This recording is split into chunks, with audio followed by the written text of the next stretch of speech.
that you don't use too much rosemary or too much cloves. Let's say if you use handful of rosemary, you can use a quarter of cloves to it. Rosemary has a lot of benefits for the human body.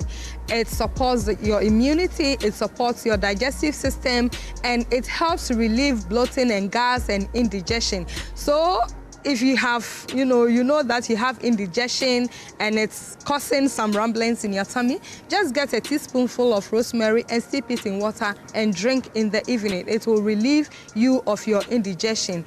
And it is also full of antioxidants. It is anti-inflammatory. So I would encourage you to use it on a regular basis. Use it as a spice in your cooking, use it to flavor your meat, use it to season your fish. You can break it and then use it in different ways. But from time to time, it is something that I want to encourage you that keep on using rosemary in your daily diet.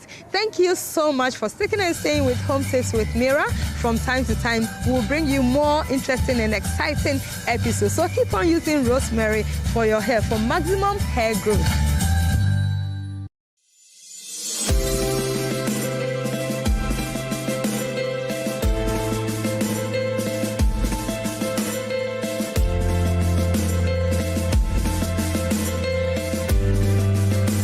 Star Ghana Foundation has been working with Multimedia since I think the 2012 elections. The relationship started initially around the elections, doing voter education, campaigning for peace and credible elections.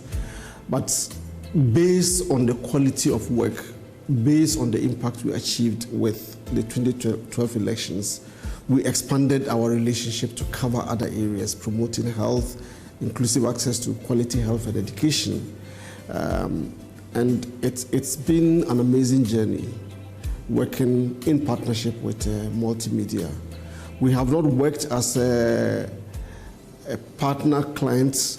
We've not worked as an organization disseminating news through the channel. We've worked as partners, co-creating what needs to be done to improve living conditions for citizens of this country. And the results have been amazing.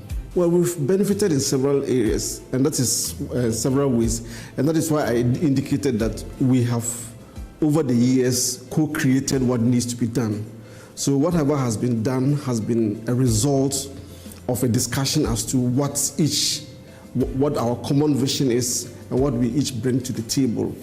So in terms of our work on promoting local philanthropy, for example, we launched a project with Multimedia, I think 2 years ago, to try and raise funds to support communities that have their schools under trees and etc. That is something that has benefited us in the sense that it has helped us to achieve some of our strategic objectives. We have also worked with Multimedia around the whole issue of peaceful elections. The ballot box initiative was started in partnership with Star Ghana, etc. So I think that in all those ways, we have had a channel to amplify our voices. We have had a channel to reach many more people, and the Multimedia has also brought its brand, its legitimacy, its credibility to bear, and therefore enhance the impact of the work that we've been doing.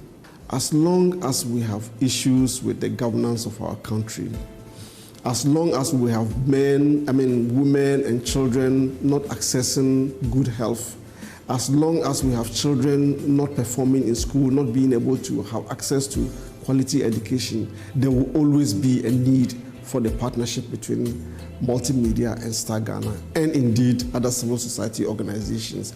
And so we look forward to working with Multimedia to continue to help address the fundamental issues that are holding this country back, to ensure that Ghana takes its rightful place among the Committee of Nations, and to ensure that every citizen of this country has access to the rights and to the services that they require to fulfill their potential.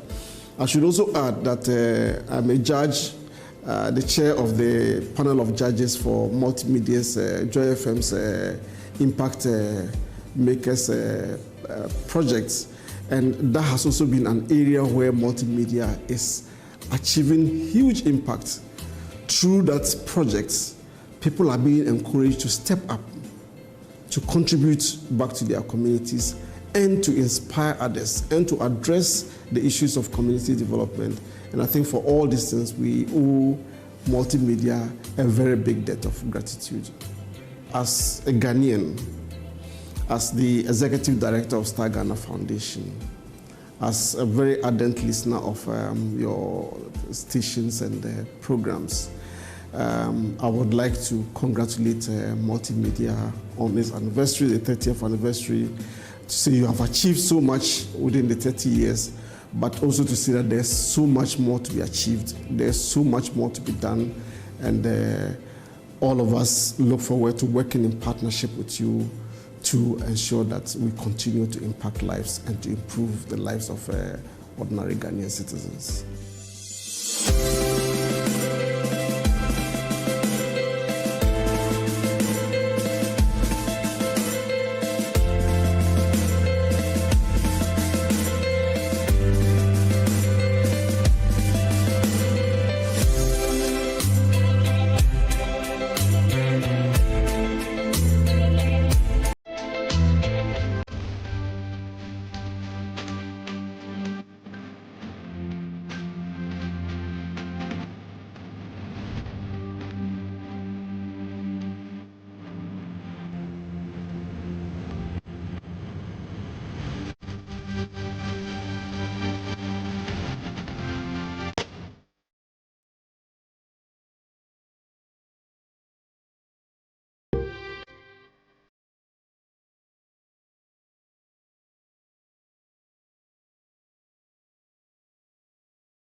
Bank of Africa, as strong as a group, as close as a partner. Where Duraplas goes, water flows. PS Industries has introduced a new roofing system known as Colorlink Plus. Flamingo paint, simply superior. Syntax tank, are you strong? Are you tough? Cherry Tree Properties. We develop spaces as though we were going to occupy them.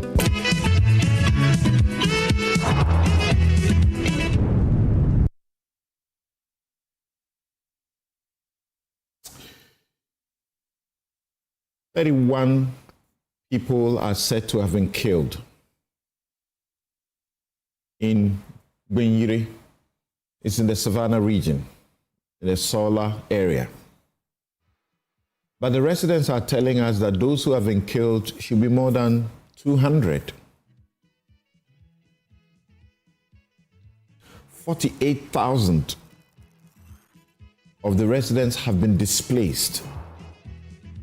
And as has been officially confirmed, some 13,000 have become refugees or so in the neighboring country, Burkina Faso. What is happening? That country is making donations, items of food and so on to Ghanaians because Ghana is not safe for them. Why? What are we doing about it? Why has it been festering for the last how many weeks? We took 5,500 police officers to Akwatia because we suspected that the political parties, the NPP, NDC, will misbehave and they will cause trouble. And the police quelled any of that.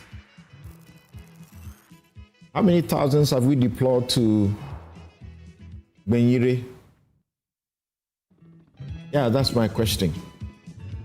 Because we're getting embarrassed as a nation. The NPP lost the Akwatia seats. Was it a fair game? Was it foul play? And Justice Araba Esaba Sakitokono, her removal will be big on the meal this morning. We'll give you rare insights into what happened at the committee. What did she say? What did she not say? Was she hanged on her own words or admissions, so to speak?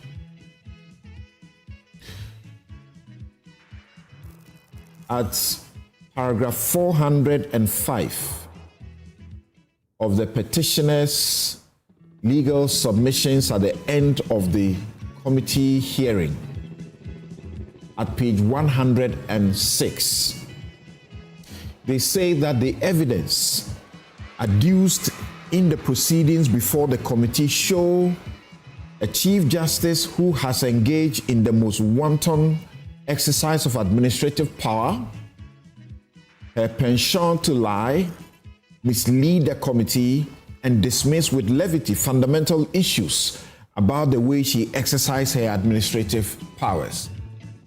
How can this be justified? Well, the former Chief Justice says the grounds on which she was removed were not grave enough. They should not lead to the removal of a Chief Justice. That's another discussion. This is Newsfile. It's your most authoritative news analysis platform. We ride back to deal with the vexed matters.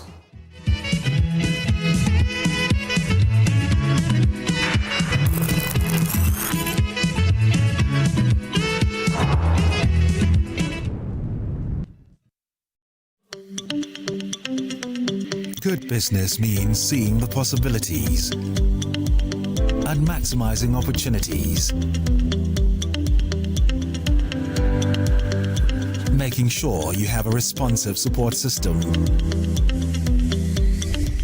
backs your business goals. A partner that gives you a stable platform with reliable connectivity and seamless solutions, and better understands the tools required to take you to the next level. With so many moving parts in running a business, we do our best to provide you with some stability. The only kind of stability you can find with MTN Business Broadband, the fastest and most reliable internet provider in Ghana, making sure you stay ahead and stay connected, because we understand what makes your business tick. Sign up today on broadband.mtn.com.gh or call or WhatsApp 0244 308 111. MTN.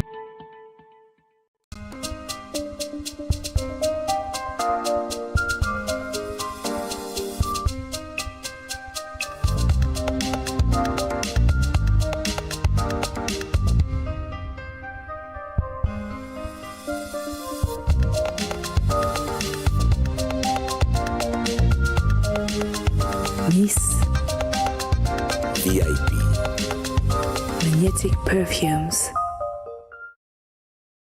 Now let me tell you why you should choose Safari Valley as your conference destination. The new conference building combines modern amenities with the tranquility of nature, providing the perfect backdrop for your next seminar and corporate retreat. The only conference destination with so many activities. You don't have to travel to visit your tennis club, the gym, or the stables. They have it all. Enjoy this rooftop viewing deck, basking in the sunlight with the sight of wild animals roaming freely in their natural habitat. At my break, I'm able to practice my putting. It's a unique experience that sparks creativity and rejuvenates the mind. Visit Safari Valley Eco Resort in Ghana, bringing you closer to nature.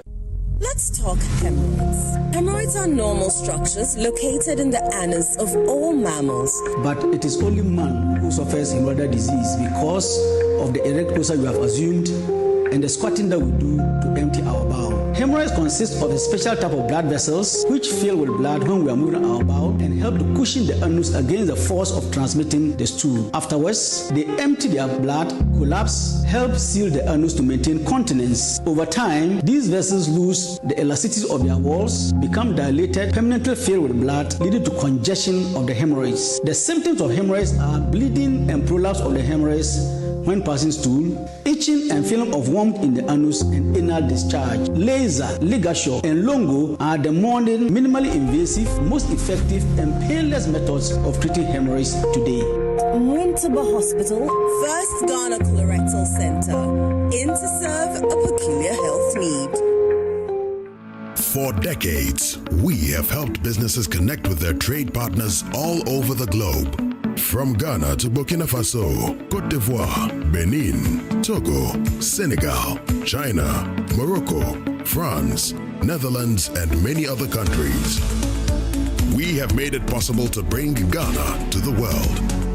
We have brought small and medium businesses closer to their customers across the regions in Ghana with our SME support facilities. We have brought relief and smiles to the faces of families with our employee personal loans. With our cutting-edge technology and digital support, we take the burden of complex thinking off you, making life simple. That is who we are, as close as a partner. Bank of Africa. We are indeed the African bank with the global reach.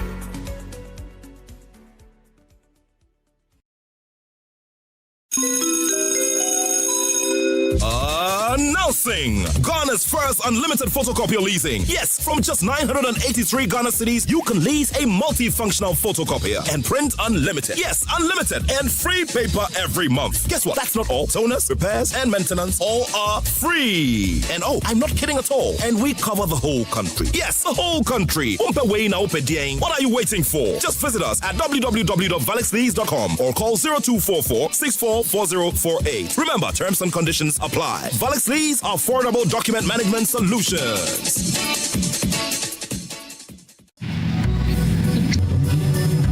So, Charlie, the deal there, I almost get her.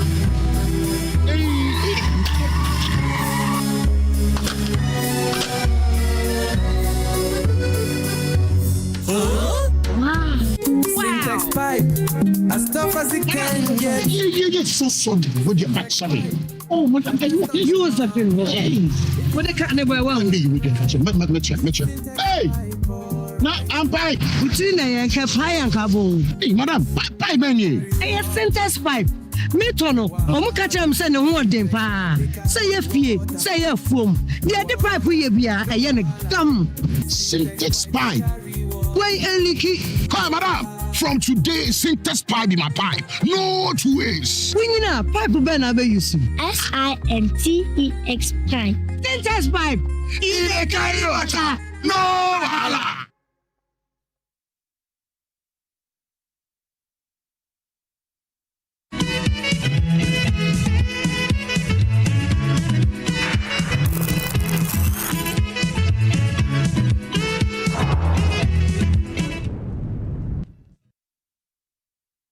Welcome back. And here is something stake. We'll be very brief. Reina, JM, get us there. When I talk about Reina, I'm talking about Angela Reina. Until, is it 2 days ago or yesterday, she was the Deputy Prime Minister of the United Kingdom. Deputy Prime Minister. And she had, multiple portfolios, very important and sensitive portfolios that she held in the government. She had worked her way up there over a very long period and is very respected. But there was a small matter that came up. Yes, a very small matter. In Ghana will say trivial matter that came up. It was about her property purchase and the tax that she had to pay on it.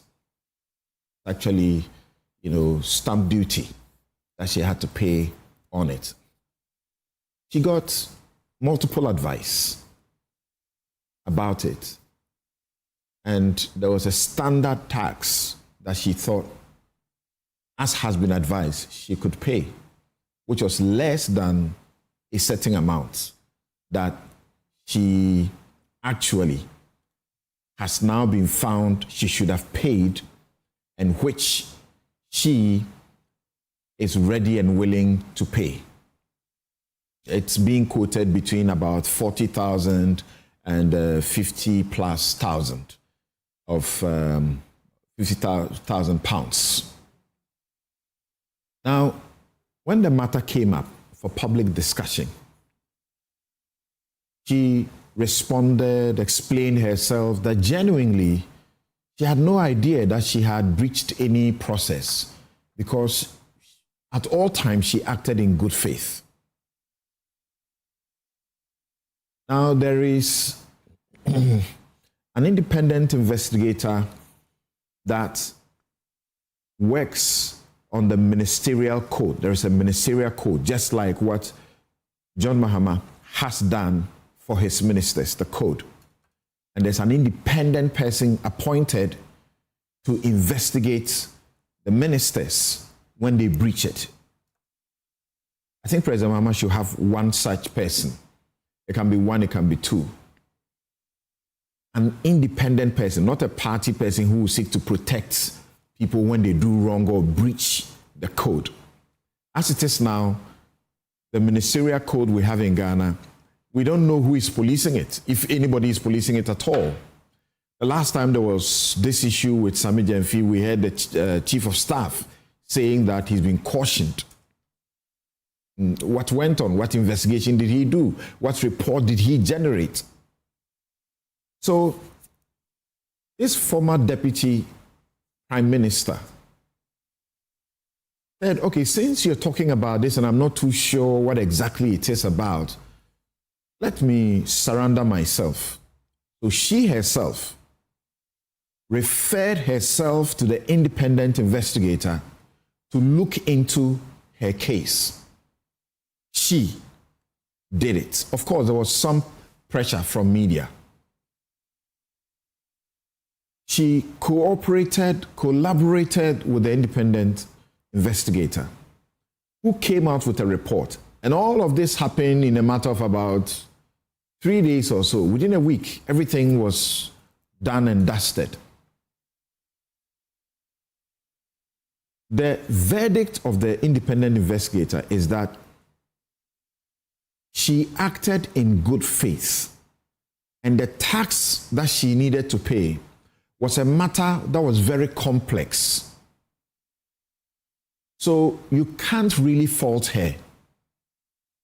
She was honest, she acted with integrity, and she had no intention to underpay her tax on the property purchase. She had had a divorce, she has a child with disability, and she sold her part of a family property. That's where all this problem came from. Sold her part of a family property, and thought that when she had to make any declaration for purposes of tax, because she sold her part of it, she didn't need to bring that in for the consideration. But because it's a complex web and it is set up as a trust, and there's a benefit to a child of a certain age, even though she sold a part of it, she was still supposed to bring it in. Very genuine error. And yet, once the independent investigator found that she breached the code, because they are expected to live above reproach, regardless of how genuine she was, she decided to resign. You read her long resignation letter, you only can have respect for her. And then the Prime Minister also accepts. And in the acceptance letter, also very generous and kind about the way she's gone about what she has to do, which he thinks she ought to have done. So she's resigned. Yeah. Over 40 or 50,000 pounds. Not something that was deliberately done. Genuine error. He's resigned. And guess what? There's been a major shake-up in the cabinet. Major shake-up. They don't take it for a joke. It's not taken for granted. I think we can get there. JM, try and get us there. Yeah, we can get there. And that will be my take. We'll right back to engage with my guests on the very vexed matters that we are canvassing for you this morning, including that 31 people have died, and we're being told that that's only the official number, but the unofficial number could be in excess of 200 people who have died in Gbenyiri. The land conflicts, disputes over land, we are told. Some 48,000 of them have been displaced, and some 13,000 of them find themselves in Côte d'Ivoire as refugees, and the government there is making donations in food items for them and so on. But we also are looking at the removal of Chief Justice Araba Isaba Tokono. We're going to give you a sneak peek, rare, into matters that occurred within the committee. And I asked the question, whether or not she was hanged on her own admissions and confessions, or that, as Sophia Akufu says, the matters were not that grave that should warrant her removal from office.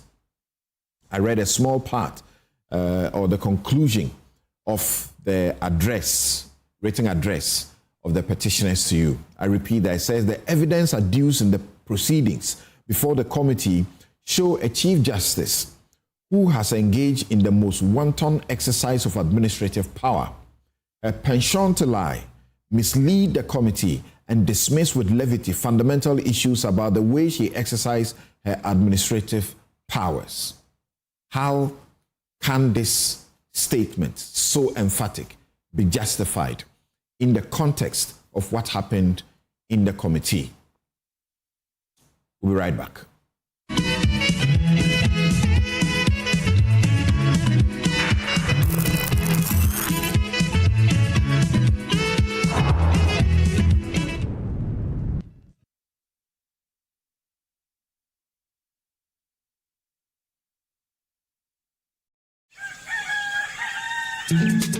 Still, Misaka, and Nemum was a summer brabo, and it can afford Swabrabo.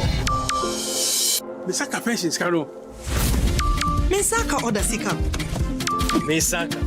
Misaka insurance.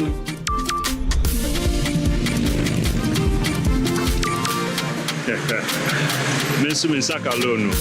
Momo Fogusuri ejumaden di aboye nyina ye sika ho ban se MTN ana momo jumaye ni be frewa or the 0244 300,000 ene be frew na numpo orimbitsaw one time password ana se upin code enti wonso ye wa femu die na ma wani na ho na wonsa enka omomo.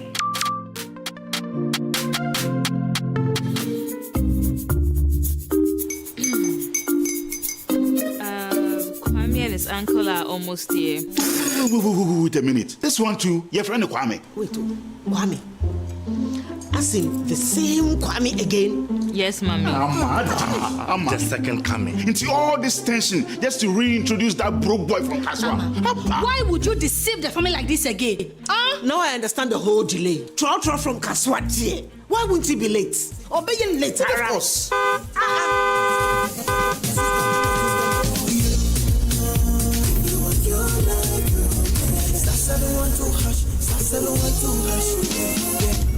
Go be the luckiest, go be from the be luckiest, from not the because she be luckiest. Yeah, you go be luckiest. No matter why you're luckiest, everybody go be the luckiest. That's Kwamio! Send your God the apple boom. If you're poor, what's that? So would the coming of the Son of Man be. Hey! Is that his car? Everywhere. Dial star 712#. Choose your ticket. Enter your lucky number. Follow the prompts and let destiny handle the rest. This promotion is regulated by the NLA on the Caritas platform. Hi, now let me share my wildlife experience with you at Safari Valley Eco Park. Welcome to Safari Valley Eco Park. Our electric shuttle pulled up, and in no time, our tour began. We were surrounded by wildlife from the moment we entered the eco park. We were greeted by experienced tour guides who took us through orientation and how to better enjoy the experience. Watch these animals roam freely in their natural habitat, undisturbed by our presence. We saw zebras, sable antelope, brown cranes, mara, silky chicken, nyalas, Shetland ponies, and so many animals I just couldn't keep up. Our tour guides taught us so much about the wildlife, their behavior, and how to interact with them. I even fed them. We also went fishing on a man-made canal. Then we took a break to have lunch in this serene environment. All this amazing experience for this price for adults? This price for teenagers. It's a bargain. As the sun began to set, it was time to go back home, but not before dinner by the campfire. It's been a thrill of a lifetime, and I can't wait till my next visit. Safari Valley Eco Park, bringing you closer to nature. Have you been to Aqua Safari lately? Let me share my experience with you at the new Aqua Safari Resort. When you arrive, you're greeted by warm smiles and introduced to your 24-hour butler who already has your itinerary sorted. Enjoy water sports activities like jet ski rides, kayaking, water sliding, flyboarding, and castnet fishing. You can even have your lunch here on the boat cruise. Experience horseback riding, tennis, and some golfing amongst a host of other activities. Let the tour guides take you through the sceneries of the Volta River, the mangrove forest, the friendliness of the animals, local and exotic birds, while you pet and feed them. You can have this large space for your conferences, corporate retreats, and so many activities as part of the package. We chose to have our breakfast with a beautiful sunrise right in front of our cabin. We had an amazing experience, and I can't wait to return for more. Visit Aqua Safari Eco Resort in Ghana, bringing you closer to nature. Every dream starts with a prayer, and every prayer ends with a promise. At Blue Financial Services, it is our passion to make you smile, to show you that your smallest deposits can lead to major financial wealth. From the early days, taking that first big step, to the days of joyous maturity, we will be with you, so that when it is time to dream again and you're ready to invest your hopes and dreams into the future, we will still be here with you. So dream again and trust in Blue Financial Services. Visit our branch today for a better future tomorrow and trust in Blue Financial Services.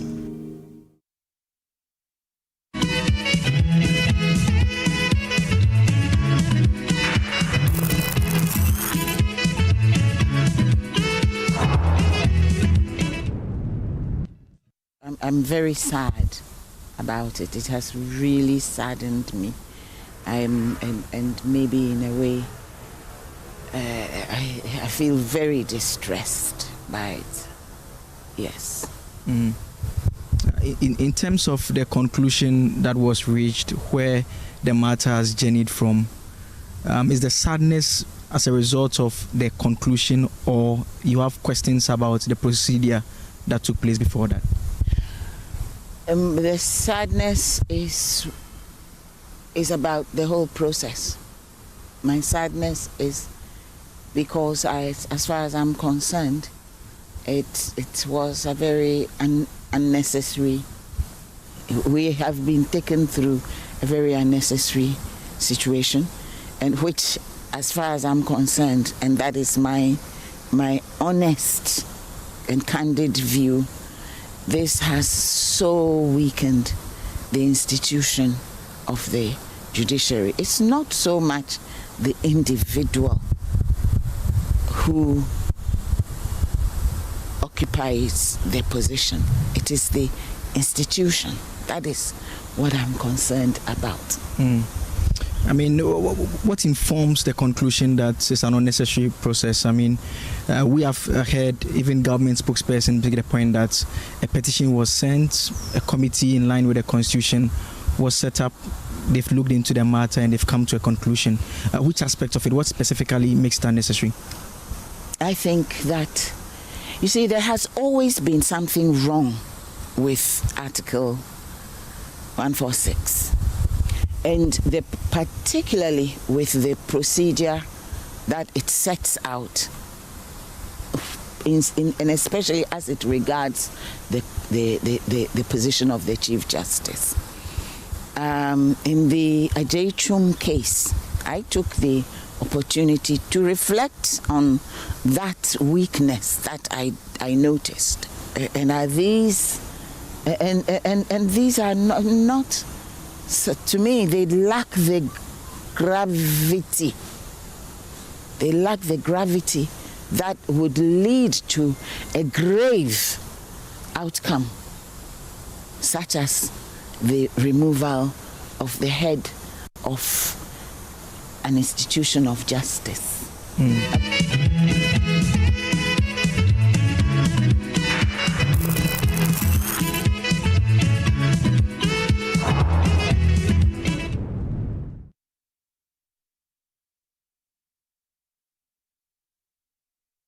It is our prayer that with this exercise and with the intervention of several actors within the shortest time, we'll be able to overcome this and for the people to be reintegrated to the various communities for them to benefit whatever investment that they've had.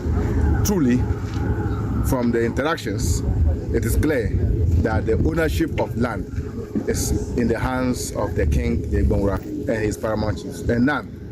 If indeed we're able to restore, then I can tell you that you'll be more than happy to be here and we get more investors in coming here to invest, because peace and absolute peace will be restored. As for the last count, the number of deaths, 31. That is a rough estimate that I have got. Okay. That I can say it's around 31. Okay.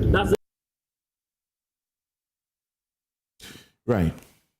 And so the first interview we played to you was by Akable of TV3, now of TV3, with former Chief Justice Sofia Kufu, who says that the matters, the charges that led to the Hemorrhoid, the setting up of the committee, and the whole process, which he describes as a treason trial,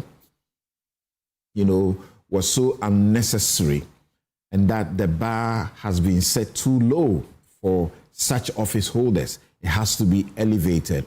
As far as he's concerned, if the money involved, the issue of the money involved, the $14,000 and the retirement of the interest of 6,000 or so, and the extra money that was sought by the Chief Justice to change her flight from Tanzania to be able to come to Ghana, rest a day, and catch up with the Ghana Bar Association's conference in Cape Coast the next day, which was 75,000 Ghana cedis or so.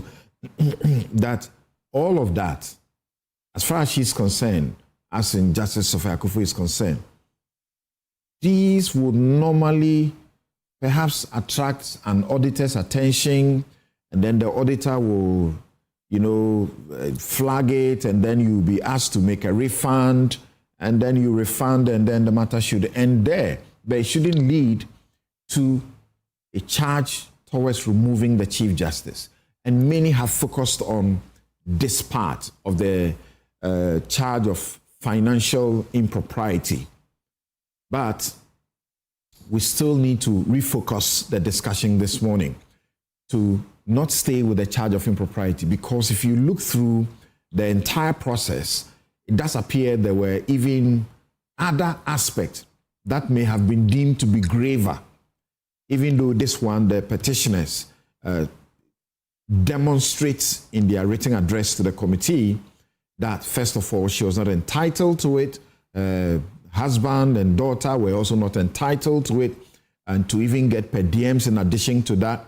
And they use their own judgments to say to her that if you are Article 71 office holder, it's the president who determines what you're entitled, not by any other policy. And even by that policy, you should not have put your husband and your daughter on also to enjoy, and so on. So it was both unlawful, it was unconstitutional, and then they talk about dismissals of certain persons, transfer of judges in circumstances that they find, to be the use of a power in an abusive manner.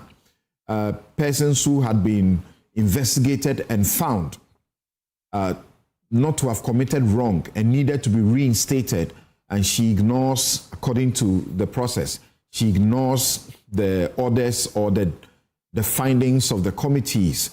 Court makes a decision, and then she writes notes to circulars to the courts saying that you are not supposed to listen to this particular person, don't entertain her, and using, as it were, directives to override judgments.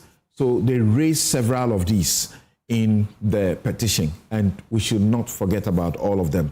We'll get into all of that. But Sofa Akufu is being asked a number of questions. We'll ask them on the platform here too today. She's the one who made the prima facie determination in Charlotte Osei's case. In Charlotte Osei's case, the argument was that it was procurement breaches. And in procurement breaches, if they are established, you could actually have them ratified, so you don't suffer any punishment. If you suffer punishment, it could be for a fine or something of the sort. Why did we not resort to that rather than use that to remove her? And she made the prima facie determination in that case. What does she have to say about that? Right. But let's begin to canvass this quickly for you. And we have two of the lawyers who were involved in this whole thing. Ni Ayikwe Otu, former Attorney General and lead counsel for the former Chief Justice, joins us this morning. Oliver Barker-Vormawor, Constitutional Rights and Policy Strategy Advisor, Democracy Hub. He was also a lawyer in these matters. He also joins us. We have Inusa Fuseni, former MP Tamale Central, former ranking member, Constitutional, Legal and Parliamentary Affairs Committee of Parliament. In fact, he was a former minister in different portfolios. Nana Ejay Bafo Owa is MP, Menshia South, Vice Chairman, Subsidiary Legislation and Member, Constitutional and Legal Affairs Committee of Parliament. And of course, we have Dr. Mame A.S. Mensah Bonsu, Constitutional Theorist, Associate Professor of Law and Head of Department of the Law and Public Policy at Ashesi University. Right. But before we get into the matter that I suppose many of you are interested in, there's also an issue that's very disturbing. Oliver, welcome to the studio. Thank you, I appreciate it. And our guest joining us via Zoom, thank you very much. Let's begin with Isaac Noya. Isaac, very quickly, where are we as far as the Gbenyiri community situation is concerned? The sale of land by a local chief to a developer without the community's buy-in is what led to all of this, we understand, on August 24. And then the chief's son was killed the next day, and the conflicts, erupted. And now we're being told officially that 31 people have been killed, but the residents suggest that there will be more than 200 people who have been killed, 48,000 people displaced, and as we understand, 12 communities across the Sola Tuna Kalba district have been affected. 13,253 have become refugees in Ivory Coast. And as we speak, the government of Ivory Coast is making donations to assist these refugees. Where are we at this point? Isaac. Good morning, Samson. We are currently still observing the exodus of these displaced people. Many of them are women and children from the original place where they first moved to camp, both in Côte d'Ivoire and that of Ghana, somewhere in Sola, Wanchin, and Techimai.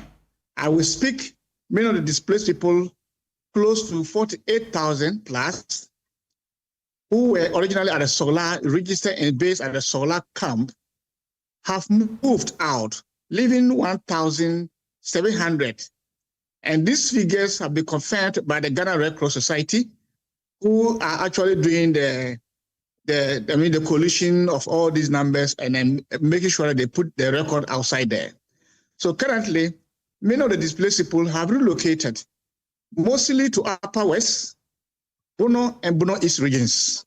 So it's like having stayed in this camp and observed the terrain and then their condition, they have decided to move ahead to other areas so that they can try their best. But we understood that things had calmed down because of the police intervention, national security intervention, NADMO's intervention, MPs who have gone there, the Peace Council, so things have calmed down. Why are people still moving? So the 14,000 who were displaced at a camp, you are saying they are now moving all over the place? Some say, these are people who are very suspicious and then hesitant in terms of their personal safety, because where they stayed originally was not where they were. They were somewhere in the bush and finally emerged into the camp. So having stayed in the camp for some time, they equally observe and then realize that this is where they need to move and the next line of action to able to safeguard their life. Once people continue to move, obviously, to them, they will think that all is not well with them where they are. And that is where we're happening now. We all thought that the measures put in place by the security, particularly RESEC, were going to curtail the constant migration of these displaced people and also to stop the killings or shootings in these areas. Exactly. Because just through this... Can you hear me? Yes, I can hear you. Yes. What I'm trying to say is that the security have gone on the ground, Gbenyiri, Calabar, and Solatuna Calabar district, and other communities, and also to Bole. But what we are hearing now, 2 days ago, a gentleman from Uro. Uro is a farming community between Calabar and Tona. There's no light over there. So the gentleman moved on a motorbike to Calabar, tried to charge his phone. He couldn't reach Calabar, and then he was gunned down. The body currently with the police, and we are told when the Tona Calabar District Hospital mortuary is full, we have told they brought the body to the Damago mortuary. So currently, these are the things that will further, heighten the lack of trust of the measures that these people should return from Côte d'Ivoire and also from Techimai, Wanchin, and then that. So people are still moving. On the 23rd. People are moving away despite the visible presence of security. Is that what you're saying? Exactly so. If not so, that is why the number from 48,000 has reduced to 1,700. Now, stakeholder originally told that these people have moved back to their communities. But as of yesterday, when we checked from Gbenyiri, there were 34 people. Majority of them are women and children, with some 5 elderly aged men who are in Gbenyiri, I will speak. The security visibility in Gbenyiri and Kalba is very good. That of Sola and other areas like Tuna. And if you go to Bole, I think the visit of the IGP did a magic. They deployed additional number of 2 buses, officers full of 2 buses, and other pickups to go and boost the security there. Right. Look, Gbenyiri, by that word, means this is someone's house. That will suggest to me that this is it's a family, it's close knit. So why is the mistrust? If it is just a land matter which the chief sold and they felt they were not consulted or they should have participated in, which is leading to all this, why should it lead to so much mistrust that we are talking about 48,000 people moving away completely from the community? Well, first of all, let me say the 48,000 you are getting are not from one community. The people, which I don't want to identify them by tribe, are mostly or predominantly farmers. And they want to locate to areas where they can have access to in a vast land to cultivate. So Gbenyiri is highly populated by this particular faction. If you go to Calabar, this particular faction, and the chiefs who are there were enslaved by the Bolawura. No, he's the head of the traditional area. And the chiefs are basically not from these factions where the other faction where the conflict has started. It's from the other side. I mean, all the chiefs in these communities are going yes because Bolawura, who is the traditional head of the Bola traditional area, have decided to enslave chiefs to able to take care of these people who are not going yes. Now, the land, the land that triggered all this thing has to do with a small parcel, a piece of land. It's not up to your full plot. We are told a private developer was trying to work on the land. And the chief of Gbenyiri, the son, moved to ask the gentleman to stop because that land was not part of what he wanted to do. And he made it known to him that he bought the land from the chief. And the other one that's already developed has been with them for some time. So that was where both sides lost their tempers and it led to the fight. It was stopped. They moved to the chief palace. The issue was addressed, but both sides were not all that. One side was not that interested with the results that came out. Now, the chief of Calabar was brought in to see how he could also do for them to handle the thing. But they say the posture of the chief of Calabar, who that at Gbenyiri, was something that made them very suspicious. So the two sides, one thing led to the other. 2 people were killed, 2 additional killed, 4, and the 5th person happened to be the son of Calabar chief. The Gbenyiri chief and his son and the family left unhurt. Nobody touched them. Okay. Isaac Noya, thank you very much for this update. Please keep watching the space and we will continue to get back to you for updates from this area. And please be very careful. Thank you very much, Isaac Noya. Is correspondent in the Savannah region, bringing us that report. He's been reporting since this matter began. So let me come in the studio. Let's get some very brief comments about this. The Interior Minister, Mohammed Mubarak Muntaka, says that, hopefully in a matter of by Monday, a committee would have been set up to begin to investigate what happened and bring a report for them to be able to act on. And then he also said that we are supporting them the best that we can. And let me also thank the government of Côte d'Ivoire for the support that they are giving us in the cooperation. And then the UNHCR for their support. Thanks, Samson. I mean, I think that the multi-ethnic issues, the security issues that I feel perhaps the least competent to speak to. I'm going to focus on perhaps the legal and maybe a policy response aspects of the issue. It is easy to dismiss, the origins of it. Well, land was sold, and so they must be set off in a particular way. But the truth is that for many times, consistent national security reports on Ghana continue to flag our land conflicts as a potential source of a broader conflict that can happen and engulf this country. There have been several attempts in the past about land administration. There have been World Bank funded projects about how we bring sanity to how we administer land ownership, clarity around this. And it's a bit strange that even for this long, questions around ownership continue to remain very murky. Establishing one's ownership of land in this country is a very challenging process. So this is something that we must view in the same backdrop. In fact, I have been very involved in the past few months as well, particularly around the Galamsey areas, where these thorny issues of chiefs selling land, chiefs giving land to artisanal miners and things like that is also generating its own conflict in some regard that is potentially going to explode. So I think that's something that we need to, again, sanitize in order to avoid these instances. The second issue is about the humanitarian crisis in a respect.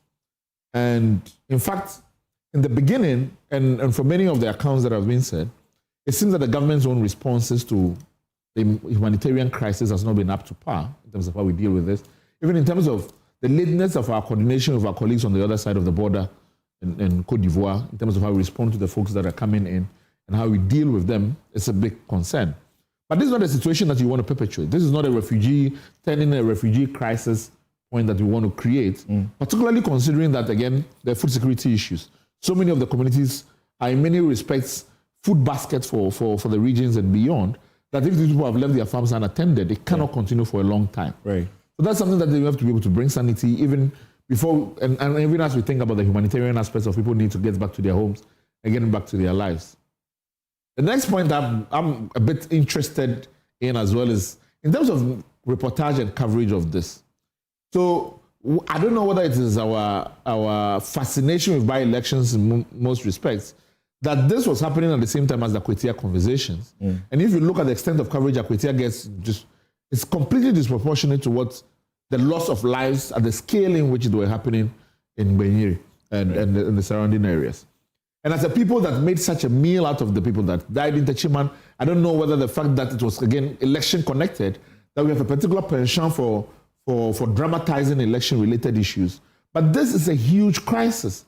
Whether we are believing the numbers that is 31 or even 200, as some are speculating, even the number of people who died apparently on the boat, on the white voter that drowned, that we have only been able to find 6 survivors. The number of people that actually died, we have not been able to establish that to be able to add that competently to numbers. That is a big problem. So for me, I am also concerned about how we partition our humanity and empathy towards reportage of issues generally. And I've noticed, I mean, again, it's perhaps a long historical thing in terms of how we cover the northern part of the country, the way in which we create sympathy and empathy around issues that affect certain areas. It goes all the way down to even the Nanumba and Kukumba issues in which we're reporting it, in which we, even today, the persons who are in policy space make fun of it. Oh, these people were fighting over Guinea fowl or things like that. There's not a lot of humanity in which we report this. There's a disproportionate, of course, media resources in the south as compared to the north and the ways in which we are competent to discuss this. So I do hope that that's something that we discuss. Right. And then finally, the deployment of security forces again. And to look at the number of people that were down in Akwatia for the by-election, and also our inability to bring this immediately and a sense of overwhelming security presence that dissuades people from getting into this issue. Right. Now, I am not in any doubt that overwhelming security presence alone does not solve a conflict. If a dead Boku would not be in the situation in which it is. But we already have a situation which is brewing in the Upper East. We don't want to add the Upper West again to the range of issues. So perhaps those are my initial thoughts. Thank you. Nana Bafowa, the people are certainly not assured of their security. And that is why even the 48,000 displaced, as we are being told now, have all, left the place and leaving about 1,000 at the camp. Good morning to your cherished listeners. In my view, it speaks to a certain orientation, which is as a result of their knowledge of where they find themselves. They know the place more than we all do. And so typically, they are right to have that kind of feeling, that sense of fear. And so it is for the security agencies working with other agencies of state to gradually ease them out of that fear. Otherwise, like my brother said, the consequences are there beyond the humanitarian crisis. You're also looking at food issues, food security issues. And so in that regard, I think there's a lot of work to be done. We need to be very careful when we are handling some of these matters. Already, the multiplicity of ethnic groups, diverse ethnic groups in the northern region and some parts of the country always make matters very sensitive. And so the little triggers may cause some of these things, which is why, personally, I've always been against dragging, for instance, issues of tribe into politics, issues of ethnicity into politics, making sure that, security in certain areas are not a matter of an event, but there should be continuous presence, continuous guidance, continuous sensitization to ensure that these things, they don't reoccur. Because, look, we've gone through it over and over and over and over again. And in my humble view, the time has come for us to pay more attention to these places. Look, my brother Oliver just mentioned the fact that, this thing happened just about the same time when the Akwatia by-election was taking place. Yet the kind of attention it received was not as significant as the by-elections. He's right. To some extent, it highlights how we pay attention, for instance, to politics to the detriment of various sectors of our national lives. And we need to begin to make sure that, the institutions of state are working and focused on all areas that needs focus or attention, just to reduce some of these conflicts. I mean, looking at the pictures that you are showing on your screen, children displaced, soon they are going to be back in school, but because of this conflict, they cannot go back to school. Right. The farmers, they have also been displaced, like earlier on I mentioned. So the effect is that, and we know this. We know that these are issues that keep coming up.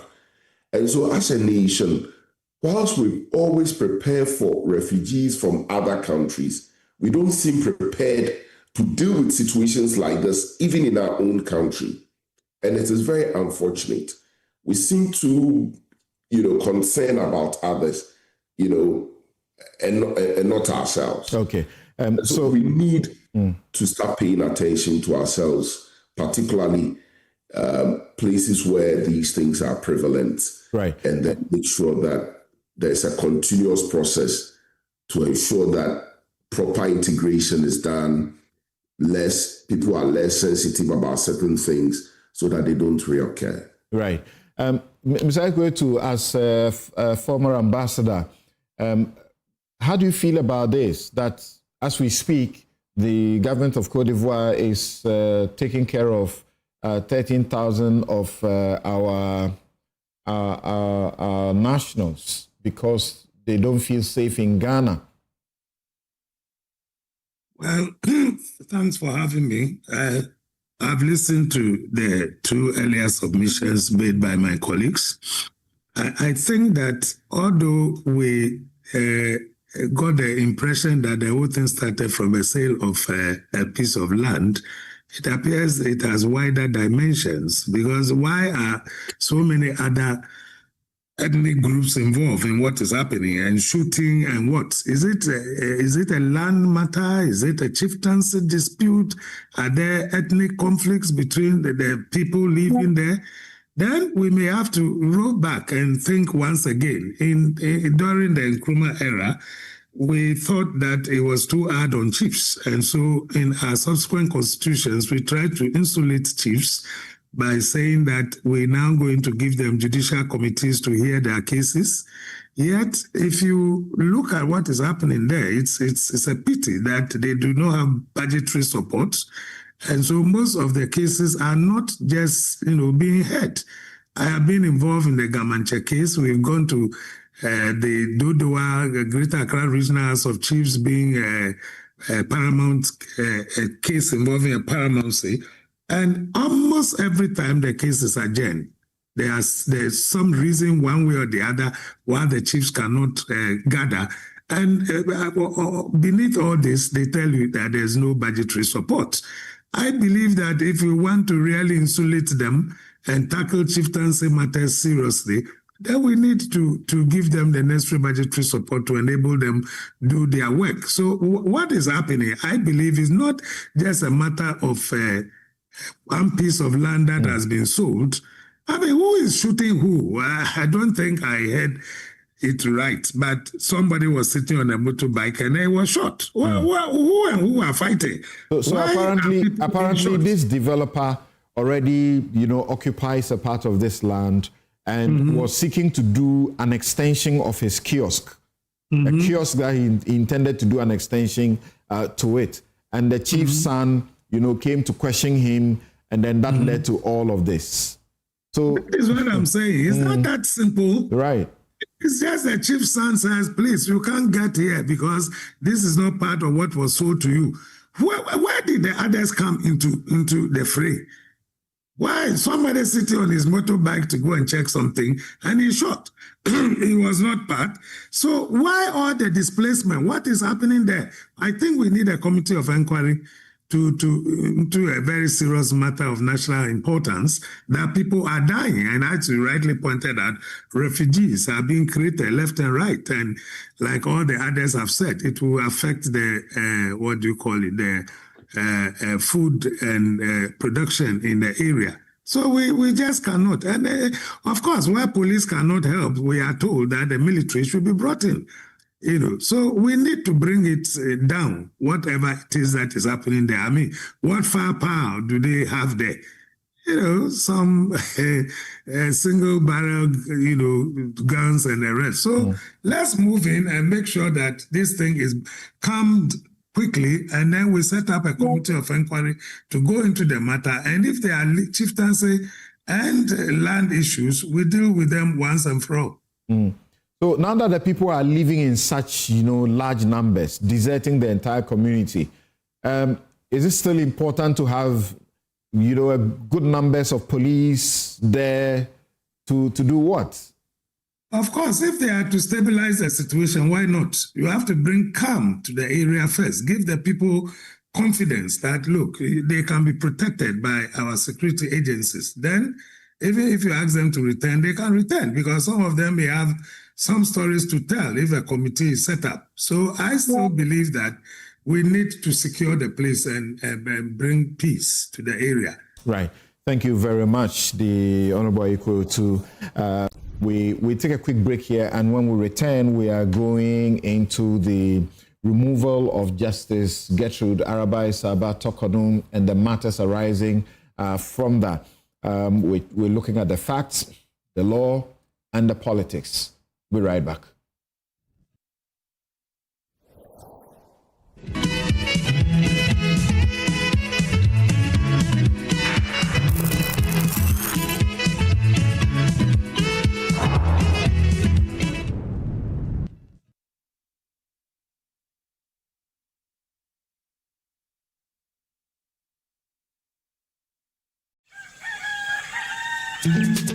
Still, Misaka, and Namu was a summer brabo, and it can afford Swabrabo.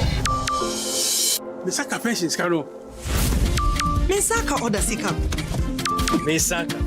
Misaka insurance.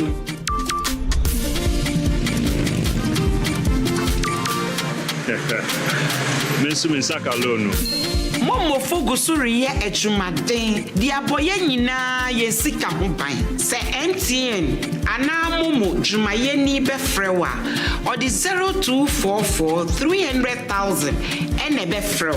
Na numpo orin bitsaw one time password ana se upin code. Enti wonso ye wa femu die na ma weni na ho na wonsa enka omo.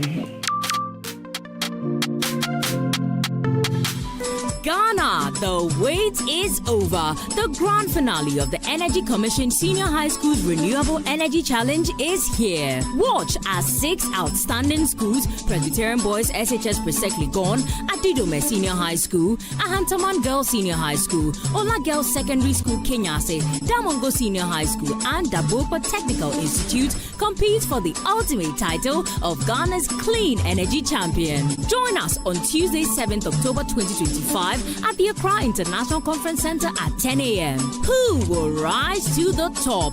Catch the thrilling finals live on JoyNews at 10 a.m. prompt. The Senior High School Renewable Energy Challenge is powered by the Energy Commission and the Ministry of Energy and Green Transition in partnership with the Ghana Education Service and the Ghana TVET Service, and with support from GIZ, Ashes University, Volta River Authority, Greenfield Ambassadors, Star Oil, and the PURC. Media partner JoyNews.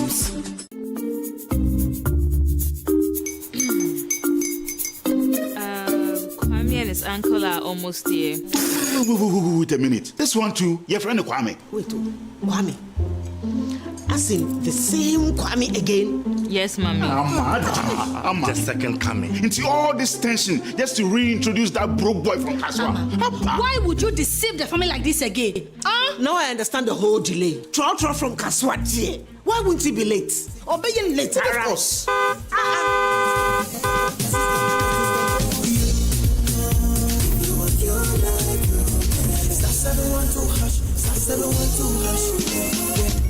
You go give me the luckiest. Go be from Georgia, be luckiest. From not the cause she be luckiest. Yeah, you go be luckiest. No matter what you're luckiest. Everybody go be that luckiest.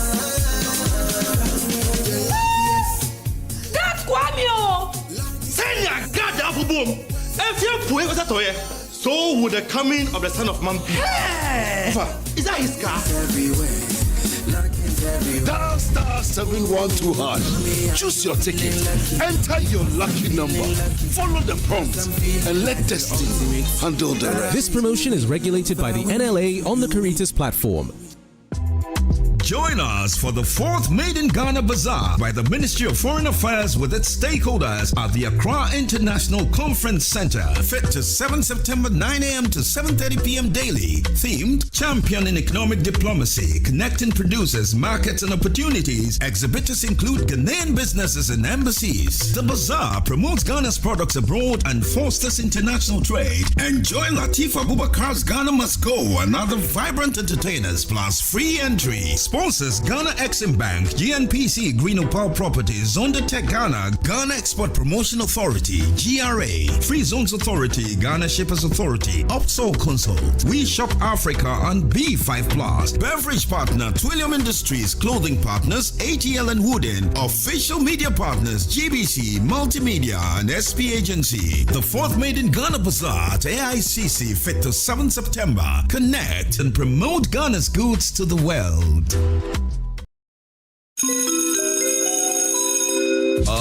Announcing Ghana's first unlimited photocopier leasing. Yes, from just 983 Ghana cedis, you can lease a multifunctional photocopier and print unlimited. Yes, unlimited and free paper every month. Guess what? That's not all. Toners, repairs, and maintenance all are free. And oh, I'm not kidding at all. And we cover the whole country. Yes, the whole country. What are you waiting for? Just visit us at www.valixlease.com or call 0244-644048. Remember, terms and conditions apply. Valix Lease, affordable document management solutions.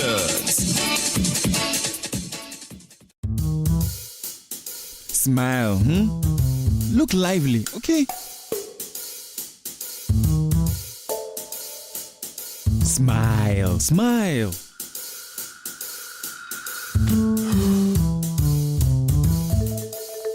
Is the money too small? A bad stomach ruins your day. Don't let it. Take Gastron, your most effective antacid, for the relief of symptoms of peptic ulcer, heartburn, gas pain, flatulence, and indigestion. Hey guys, what are you waiting for? Let's go, let's go. Mwah. Can you bring down the smiles more? Gastron, effective relief from stomach discomfort. Manufactured and distributed by NS Chemist Limited. This advertisement has been vetted and approved by the FDA.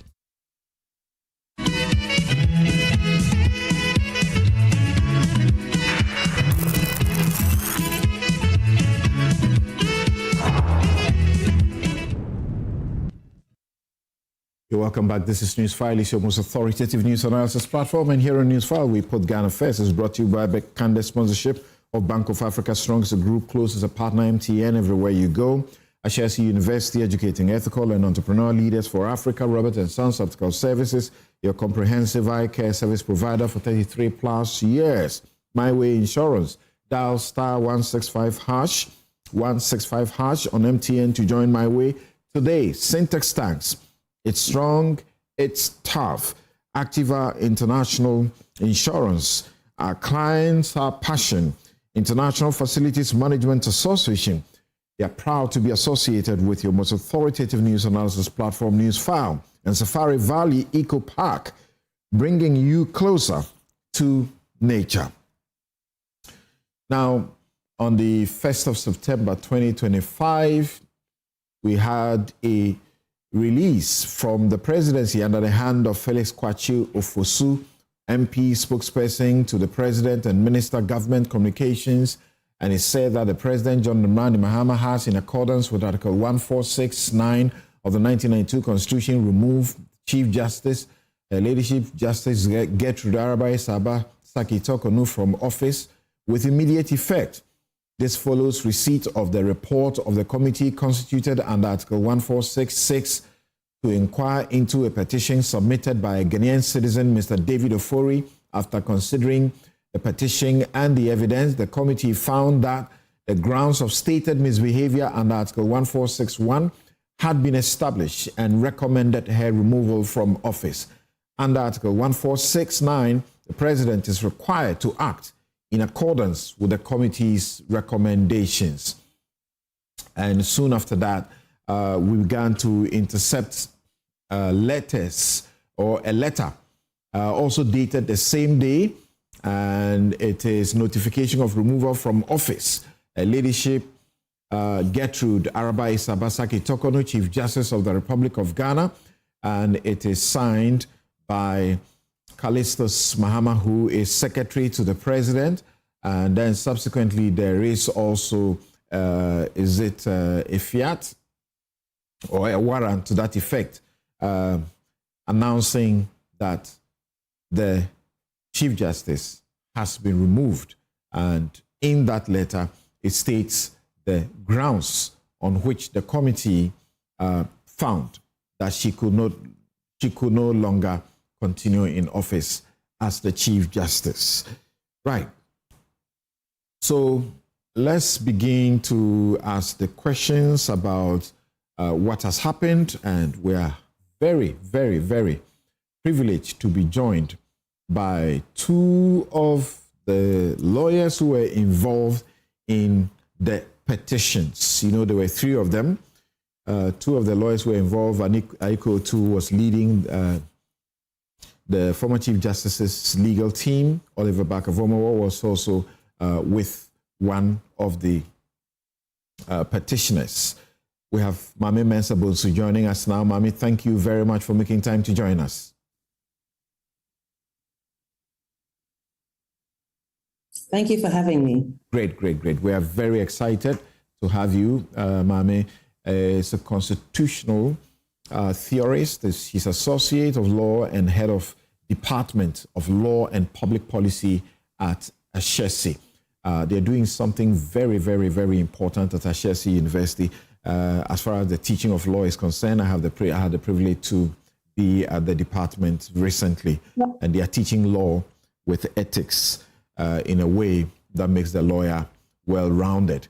Now, I'd like to begin with Aiko Otu, because he has, shortly after the news came up, expressed surprise about the fact that the committee had finished its work and submitted a report and the Chief Justice was gone. Why were you surprised about the turn of events? Now, if you followed the program as you had told us, I did mention that Oliver Vormawor's group were the next that we were to take. That is what they call the shining stars or so. Now, on that day, they wrote a letter to say that they would not be available because Oliver himself, according to him, was having medical issues, and some of his people who would testify were equally having medical issues. So they wanted a very long adjournment. The committee therefore adjourned the case to the 15th, the hearing to the 15th of September for us to come and start. On the same day, we made it clear to them, that is the day before we had written to say that they gave us only about 5 days and that we needed a little more time, 1 week, to run up. We had even raised the issue that asking both parties to file their addresses simultaneously was not the best in view of the fact that there were petitioners who are alleging wrongdoing on the part of the Chief Justice, and therefore they should have the option to tell us how they have seen this thing right from the beginning for us to respond. The committee said, no, we should still keep to what they have said. And then they told us that, look, after all, if they ask us to file it by a certain date and we have not finished, we could file it within a reasonable time. It's not by force that we should meet it by all means, but we should file it within a reasonable time. That was 25th or so. That was when we were talking. So we took the 1 week and we were about to file it on the following Monday, only to be told that the report had already been issued. If you followed me on the PM Express, I also made the point that I didn't know that Chachu and his people had even filed their submissions because we were not saved. It is this morning that you started reading from it that I was taken aback and said, what is happening? You even have a copy of what they filed. So, like I said, where is the fairness? They didn't even wait for us to file whatever. They did not say that if you don't file it by a certain date, we will take it that you are no longer interested in filing.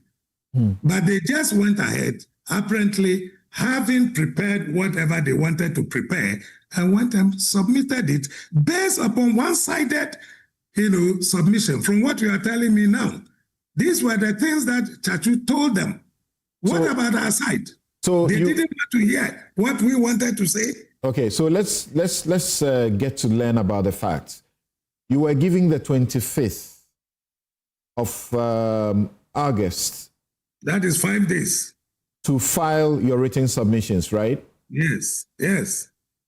By 25th, you had not filed.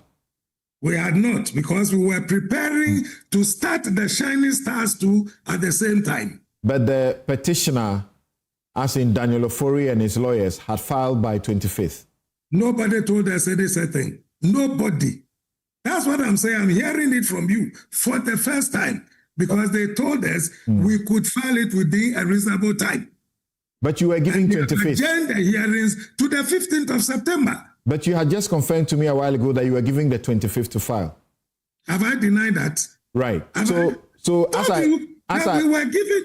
Okay, please, I'm informing you. I don't want this kind of. No, we are doing just a bit of a fact. Creating the impression as if I'm telling lies. No. I'm not suggesting. I wouldn't do that. I wouldn't do that, sir. So I'm saying that on the 25th, the petitioner had filed their written submissions. They filed it on the 25th because that was the deadline you were giving, but you were unable to meet the deadline. I'm saying to you that they said we should file it by the 25th. 24th, we wrote to them that we were on it, we would not be able to complete, and we needed 1 week. Okay. That was the day that Oliver Vomawo's group were also to start theirs. And we said, look, we are settled with 2 of them. One, to write the submission, at the same time prepare to come and meet the Oliver Vomawa people, Shining Stars. So could we be giving 1 week to organize ourselves, file the written submission, and then start the hearing? Okay. And they told us that day, because it did not involve Chachuchikata and his group, they were not there. So what they would tell us is that they would give us an advice that we should try and file it within a reasonable period. That is all. Okay. And then the entire trial was then adjourned to the 15th to give Shining Stars, their lawyer, and whoever will come sufficient time to come back. What is today's date? Right. So, as I understand, you also were surprised that the committee had come up with a report on one petition when your expectation was that they will wait for the whole, all the petitions to be gone into before they present, as it were, a composite and one address or one report. Oliver Vomawa was there on the first day when they tried to agree on the procedures they were going to adopt. And he would tell you that what they said was that they had 3 petitions. They would start with Daniel Ofori and adjourn the 2 Sanadai. When they are ready, they will call us, give us hearing notices to come, and then we go on with the other ones. So they were only going to start with Daniel Ofori.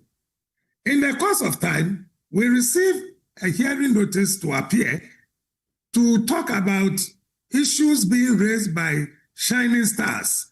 And I raised the objection that we are not finished with one, which you said you wanted to do.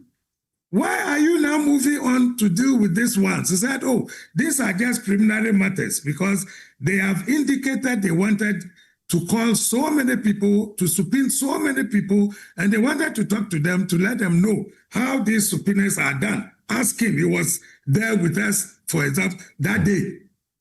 He had not always been with us because we have only been with Daniel Ofori. So he was there the first day, then he came again for these preliminary matters to be dealt with, and that was it. I don't remember that he sat through and he can tell you what took place. I sat through and started the cross-examination from day 1 in December. On the Wednesday of May or so. When you were agreeing on the procedure to be adopted, where the committee announced to you that they were going to use the CI 47, the High Court rules, they were going to use the High Court rules as it were, and adopt it and the High Court rules, and with necessary modifications where necessary. They had also announced to you, as in all of you, the lawyers and the parties in the room, that, quote, the trial will be petition by petition. Each of the 3 will be tried separately, end quote. Is that what you were told? I wasn't there on the first day. It was my colleague Edu Kusi, who was present. But I read the proceedings for that day. Okay. And I'm saying that they told them that if you have a copy, read the entire thing and see whether you will not find them saying that they are going to adjourn the 2 Sanadai and call us when they are ready. Find out whether it was not agreed upon on that first day. All right. So hold on briefly for me. I'll return to you. We'll deal with the substance. Now, what do you know? Because there was the suggestion of a surprise at the submission of a report for Daniel Ofori's, petition, which had been finished. I had to try and find out what the facts were.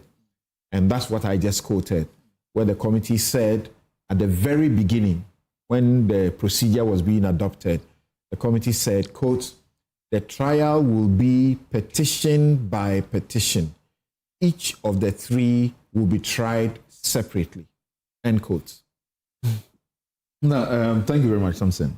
In fact, going into this on the first day, I think that the natural assumption of all of us was that the petitions were going to be handled together and that, we'll go sequentially as it was necessary to.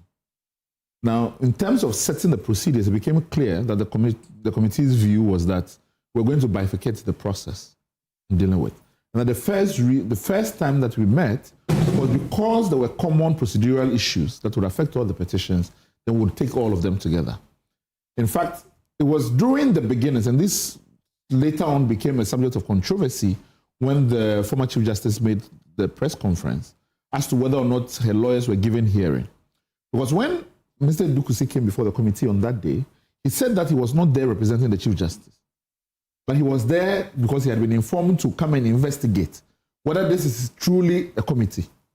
That was his position on that day. And so we went in through, and the record will show that, in fact, we went in through whether or not the respondent had been served with the process. In fact, there had been exchanges. But on that day you just mentioned, on that day, he sat through. He sat through. Correct. In fact, I objected to his presence there because I said that if clearly he's claiming that he's not representing in a legal capacity, then his presence would pierce the in-camera nature of the proceedings. That was my position. Senior Chachukata took a different position on it. When the committee deliberated and decided that they would allow him to proceed because we were not going into the substance of the matter and we're only dealing with procedural issues at that point. So all of us were clear when we were leaving there that the petitions were going to be treated separately and individually on their own. There was no conversation as to whether or not a holistic report would be written in respect of all three. And in fact, if a position would have been taken to write a holistic report on all three, it would have been inconsistent with the idea to treat them as separate petitions. Now, again, I would say that it was not clear to any of us. But in court, cases can be consolidated. The cases can be consolidated. And when they are consolidated, they still are tried in their individual cases. Yes. And so... Yeah. No, so yes, I'll come to that. So at no point did we leave, in fact, with any direction, that the report of the committee was going to be one, wholly, or separate. Also, there was no direction and indication from us to understand whether they were going to be transmitted separately or they were going to be transmitted together, even if the decision was taken to write them separately. There was no understanding from any of us that if it was separated, whatever conclusions that were reached, the president was going to act or not act separately, serially, or sequentially. None of those were clarified. And in fact, it goes again into what we say the consistent developing practice around 146 itself, whether or not, and every time we get into this, it's like going into a new process altogether, to be honest. And perhaps I'll come back more substantively to those points. But as far as the first day initial was concerned, it was clear to all of us that this was how it was going to happen. Now, mind you, despite this, even as the first hearings were going on, we had intervened, I think, 3 times. The first way, there's a petition, this that was pending before the committee that we had brought, asking that the committee recommend to the Attorney General for certain persons to be held in contempt. Because we, first of all, took the view that we didn't think that the committee had the power to punish for contempt, and that if anything, they can make a recommendation to the Attorney General for that. So we brought that in a complaint therein. And subsequently, we brought the subpoena, listed a number of people and a number of documents that were going after. Now, there was a lack of clarity as to whether or not each of the subpoena and each of the documents that we required needed to be individual, or that we can put them together as one and request all the documents that we're requiring for. And then again, we met the committee, and the committee's direction was that they wanted each person to be dealt with individually. Now, we understood the committee's reasoning that because, again, of the in-camera nature of the proceedings, each witness should not have a sense or idea of which other witnesses were appearing and which other documents were being requested in the matter, which we took to be understood to be fair. And I think the last instance that we appeared again was in respect of when the committee had summoned us as to when to begin the process of this.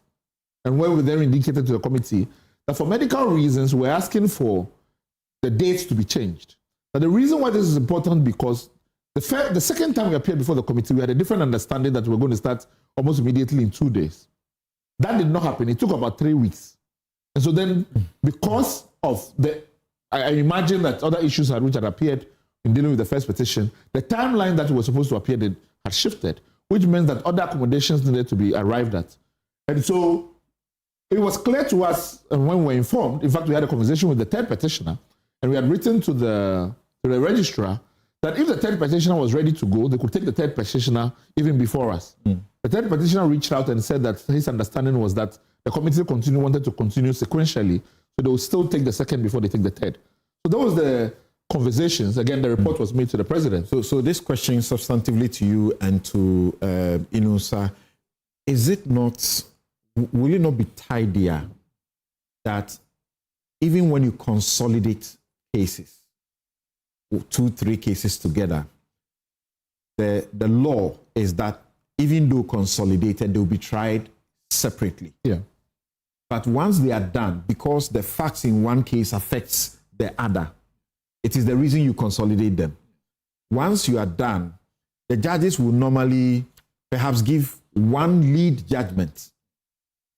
Then the others, they may give a small, brief judgment and refer to other matters. Will it not have been tidier to wait to finish all of the petitions and then render the decisions, even though separately? You know what, to be fair, the first point I'll start with is, I, for instance, had a problem with bifurcation. I'll come to reason. Is this a bifurcation or a trifurcation? A trifurcation of the petition in many respects. Because one, there were certain documents and things that had been solicited and obtained in the first petition, which were relevant to the second petition.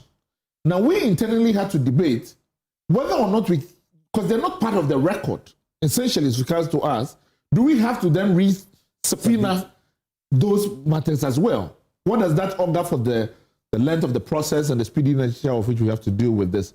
So in my opinion, because of, again, the law, because we have taken a technical nature to how we are dealing with this, more than we should, in my opinion, that it creates then those evidentiary questions as to what is part of the evidence and what is not part and not to be excluded.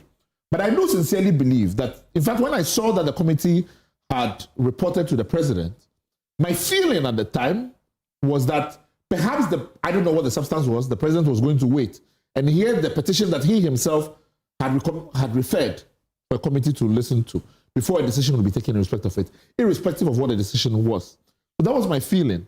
So again, it is surprising to me that a decision has been made in connection with the Chief Justice, because now we're asking ourselves, we cannot move against a suspended Chief Justice. I mean, in fact, the nature of the person before the respondent has changed. And our petition was against a sitting Chief Justice. So we don't even know whether technically in law, these petitions, the second and the third, are still viable.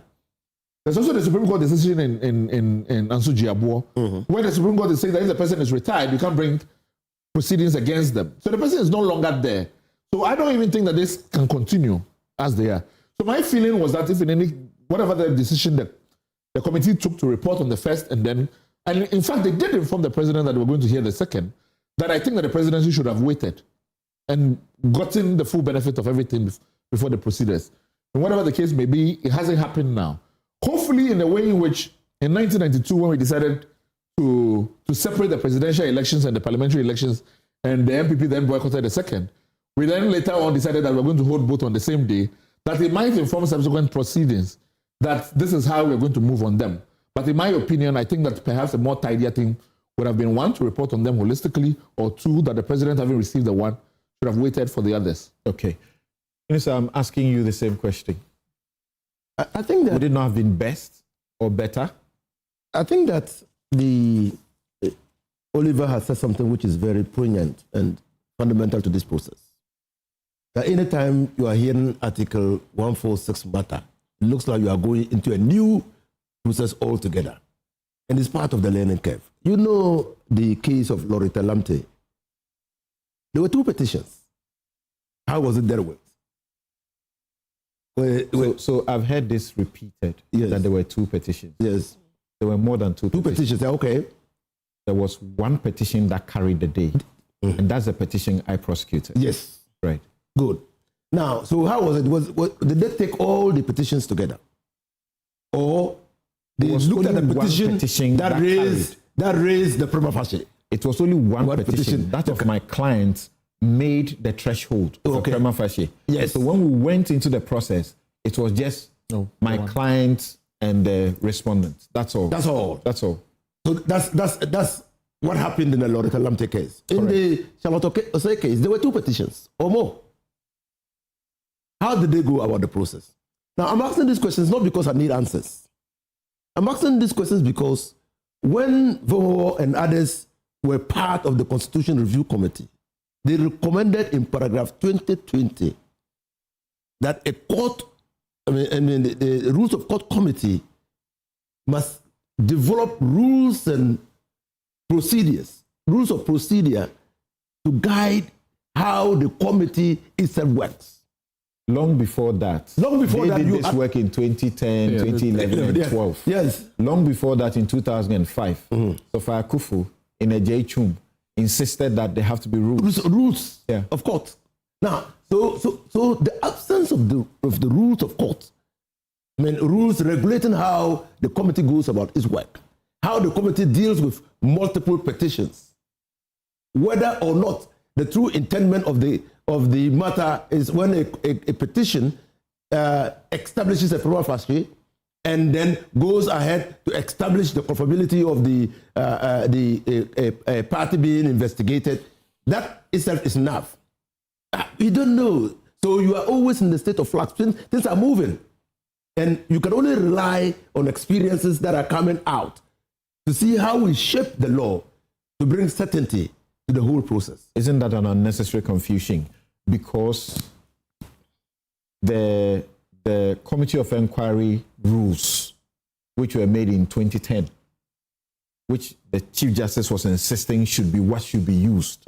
But except that in those rules, it was specific that it was pursuant to Article 28 something, Commission of Inquiry rules, yes, and not about Article 146.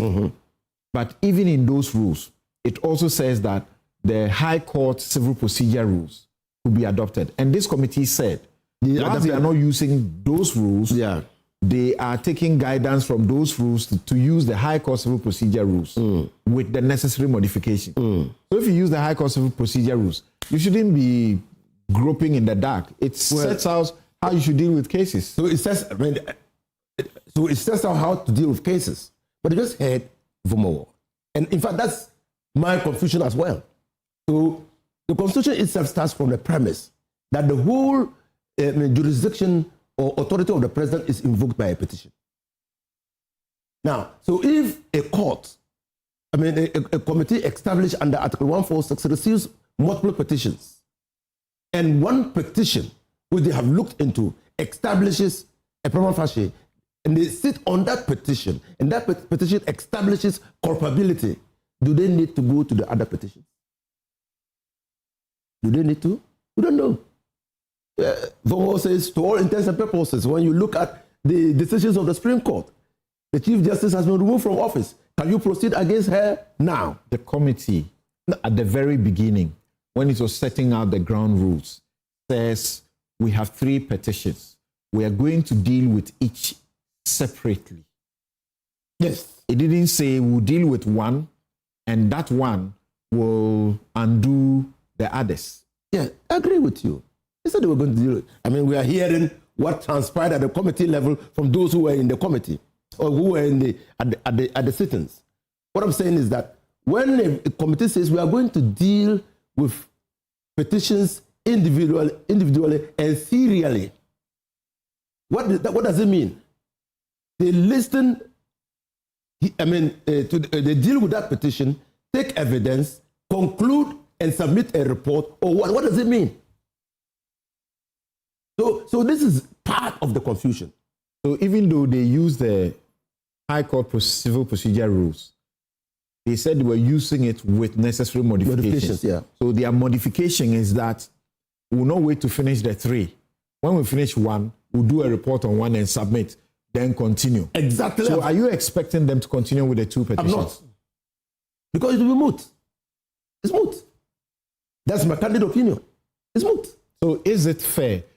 Because in those petitions, she could have raised other defenses in there that may have impacted on the first petition. So how does it go to, now that they produce a report, and that report has found her culpable, Shine and the other petitions, if they exculpate her, how does it operate to reverse the decision in the Daniel says case? Interesting. Now hold on with that, and I want us to clear this quickly before we continue with the substance of the grounds of stated misbehavior and how they have and what they have ended in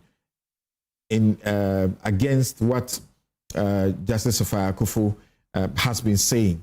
Now, Naneje, so what would have been your preference? And is there an injustice or is there an unfairness that has been done as a result of this approach? First, not waiting to receive the written address, as it were, the final arguments of the respondent, the Chief Justice's lawyers, to factor it in their decision making, regardless of the fact that they didn't meet the deadline. But a day before, as Aikutu says, they wrote to the committee to say, we are unable to meet the deadline. Can you give us extra time? And we all do this in the courtroom, right? Yes, my brother. Thank you very much. But I want to confirm one thing. Where was the committee given a timeline within which to operate? Can we confirm that?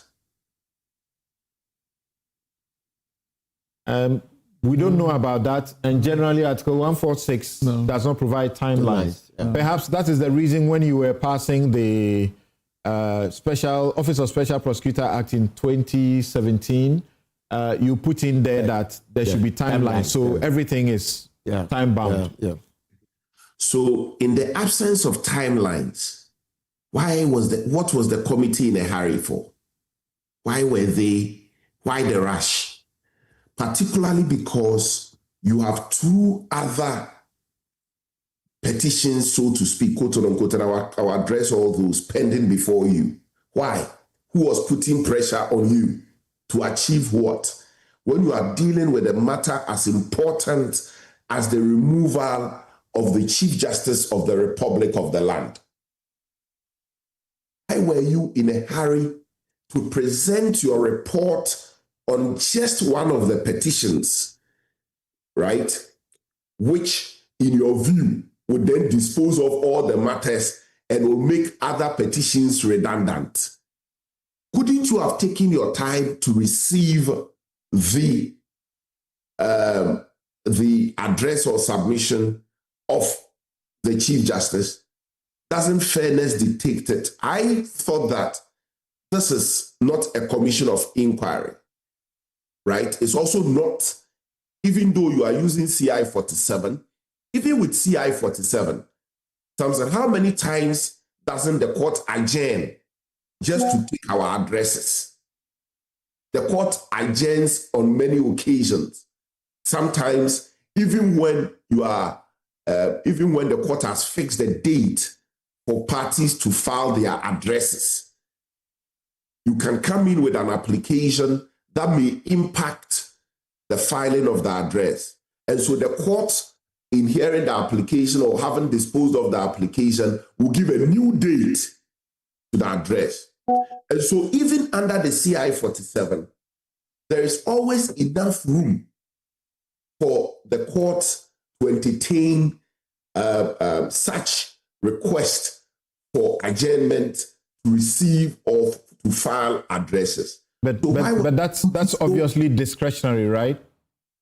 Yes, but I would think that when you are dealing with a matter of this nature, you should be predisposed to a lot of laxity to accommodate, the Chief Justice, particularly given the sensitivity of the matter that we were dealing with, the sensitive nature of the matter which they were dealing with. You think 6 months, we've been at it for almost 6 months now, is it?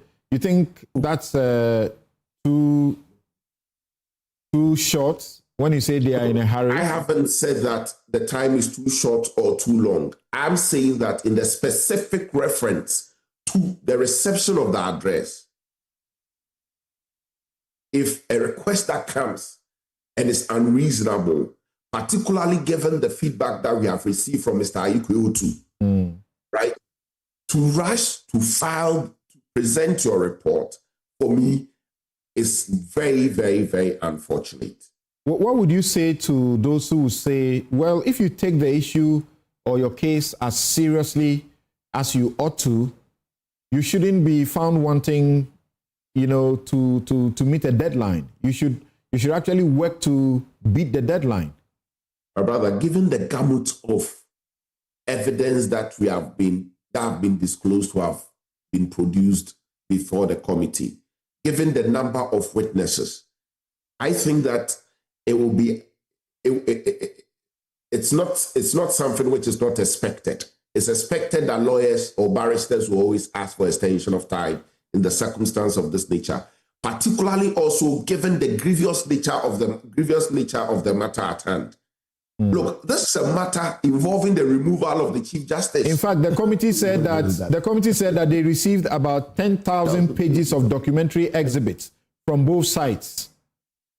So, if somebody asks for extension of time, I don't think it is out of place. But does it also matter, or it doesn't matter to you, that when you file such addresses, according to law, the address is actually not mandatory, and whatever you put in the address is not also binding on the judges? It aids the court in coming to its decision. That's right. And if it was not necessary, we would have scrapped it. It is put there to tell you that if you don't file, the court can go ahead to make a decision. However, given the controversial nature of this matter, you want to put it beyond reproach, beyond blemish. As it stands now, it's one of the things that we are going to point to as contributing to the injustice or the unfairness of the process. Look, my brother, the other issue that you raised pertaining to why the committee presented a report on one of the petitions instead of completing with the hearing in respect of the two other petitions. In my view, the failure to do that has not only rendered an unfairness or injustice to the parties that filed the petition, but the Chief Justice, because those allegations will continue to hang around her neck without having the opportunity to prove that they were not true. And so this approach by the committee has also unfairly versed the... So a very quick one before I go to Mame Mensa Bonsu. Yes, they had 13 witnesses for one side, 12 witnesses for the other side.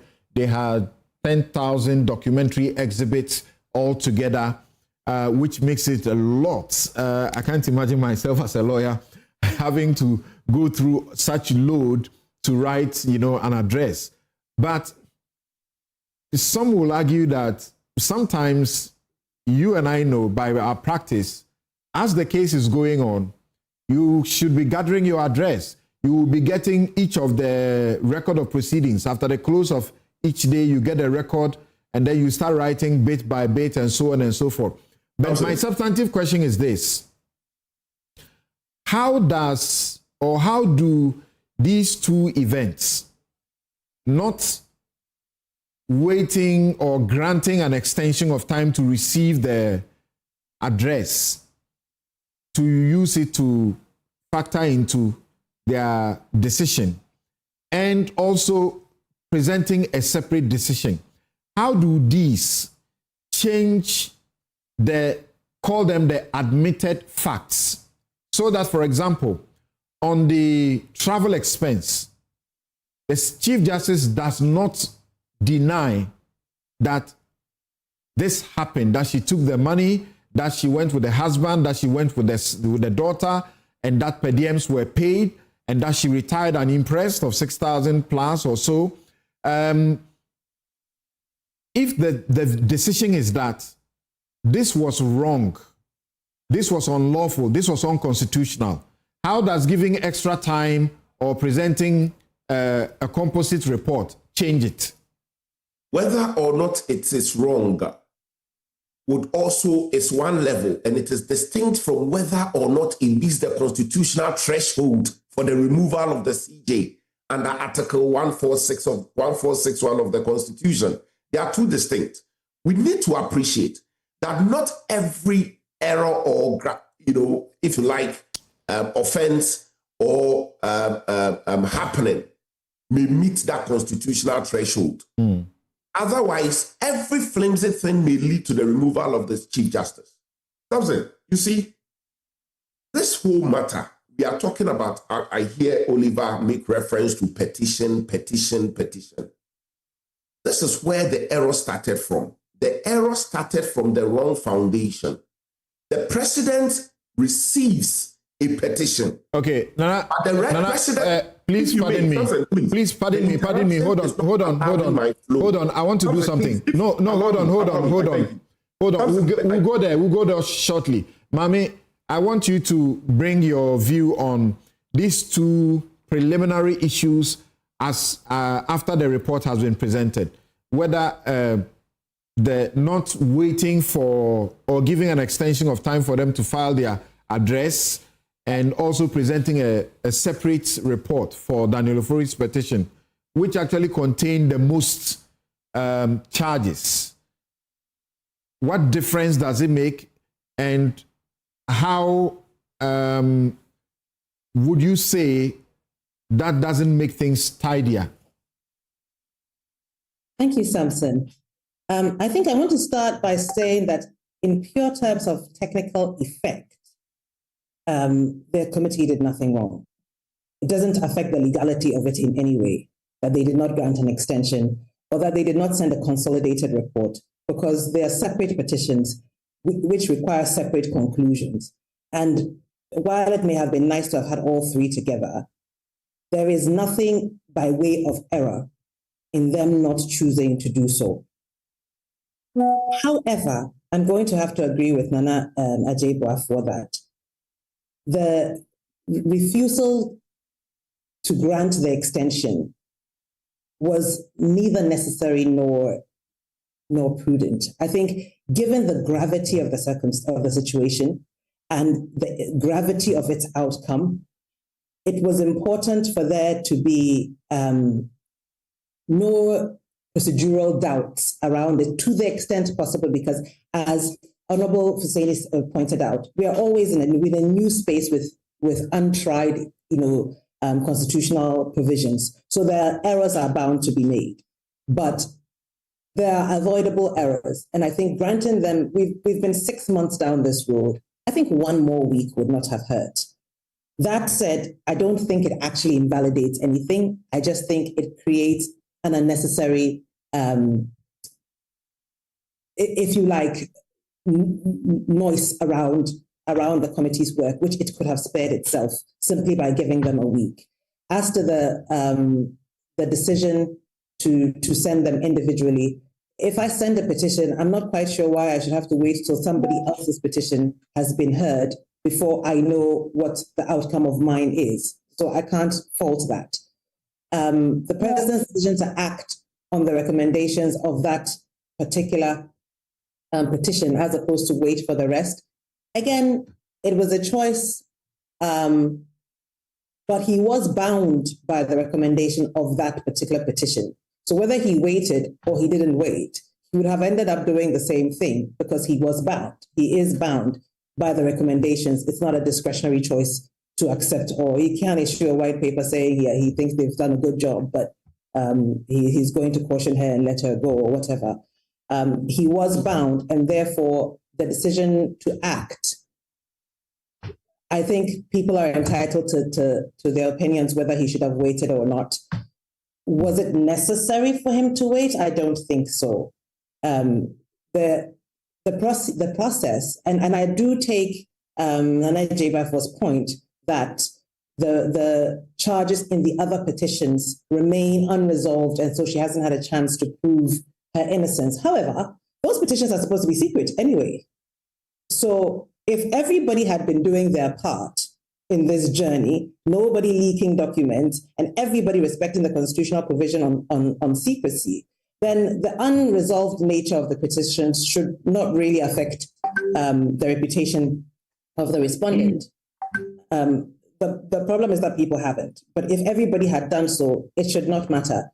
As a matter of public funds, this committee is sitting on public funds. They have heard one petition. They have heard it to its end. They have come to a conclusion on it. Their conclusion leads to a single position in law. They have sent the report on to the president. I'm not sure that the cost of public funds to continue the process, given that its conclusion was now set in stone once the committee's recommendations in Daniel Ofori were made, is justified. I do admit that if they had finished, at least we'd have a historical record. But I don't know that I would say that would justify the cost to the public purse. So you are saying the chairman of the committee, Justice Gabriel Scott Portman, ended his speech to the president by saying, accordingly, we shall be reporting on the second and third petitions in due time. You are saying that this has become otiose, we can't get to them anymore, it's waste of public funds if we go to them? I think we can decide to carry on, but as Oliver points out, you are dealing with the removal of a chief justice, a petition to remove a chief justice who is no longer chief justice. So supposing we go through the process and we get to the end and the recommendation is that she should be removed, what action will the president take now? Oh. So then it will be a long and expensive process, so we know that she should have been removed 3 times, or she should have been removed only once, or twice she would have been removed. But so I'm not sure that there's any value to continuing it. Right. I think Justice Parman was correct to state that they would, they finished with petition 1. They have petition 2. They were charged to listen to 3 petitions because they don't remove the Chief Justice. That's not the committee's job. The committee's job is to hear the petitions and decide whether they meet the constitutional thresholds for removal and recommend same. That's their job in case of each petition. So supposing the president had decided to wait, the committee could carry on with its work. There are a number of cases, suits that have been mounted on the back of this, including as pursued by the Chief Justice herself. And there's been commentary from left, right, center, including the Bar Council in England. Do you suspect that this was to preempt anything that could, have come out of any of those suits that are still pending, that they could have scuttled the committee's work, and that's why the committee decided to run fast with the first one? Samson, I'm not a political commentator. So I'm going to say that in constitutional matters, suspicions are irrelevant. Yeah. So I don't suspect. I deal with the constitutional law and the content. And the Supreme Court says that a multitude of suspicions cannot constitute proof. It cannot constitute proof or law. So I'm going to decline to speculate on the matter of why. The president, I will say, was completely within his rights to act, and he chose to do so. Had he not acted, the committee would have had 2 more petitions pending. Okay. But now that he has removed the CJ, there's no CJ to question. Right. There's no CJ justice to question. Let me get back to where I started, Aiko, to then we look into the other matters surrounding this issue. So, Ms. Aiko, to the question I just posed to Mame, I want you to tell me if you feel that this is what actually happened, that potentially one of those suits pending could have disturbed the ongoing process, the process that was ongoing. We are talking about fairness and procedure. I thought you said that they teach law and ethics. Here is somebody who tells us that he is going to adjourn the other petitions Sanadai and will call us when they are ready. He goes to the president, informs the president that indeed the people asked for adjournment and we have adjourned the case to the 15th of September. We will be going back. Why was there? Where is that indecent haste to rush and go and present the petition when you have told everybody there are 2 more that you intend to deal with? What is the indecent ace for? What are they trying to prevent? The ECOWAS decision or other decisions in the court? If somebody doesn't want to speculate, we will speculate. If somebody doesn't want to speculate, we will go ahead and speculate. Why? What is the rush for? What is the rush for? 1 week. As she herself put it, what would it have spoiled? If you give us 1 more week to wind up. And again, they didn't even say we are not going to grant you, so go and file immediately. What they said was that, we have all been practitioners. And I'm quoting Gabriel Puama. We have all been practitioners before. The fact that you are asked to file by a certain date, if you cannot meet it, doesn't mean that you cannot file. So just file it within a reasonable time. And then we would decide. So you are saying that there's nothing wrong when you listen to only one side. Now you are quoting things from their submission. Have you seen ours to also see what responses we gave to those things? Have you seen ours? I would love to see that. See yours. This is just most unfair. Everything they have done is wrong.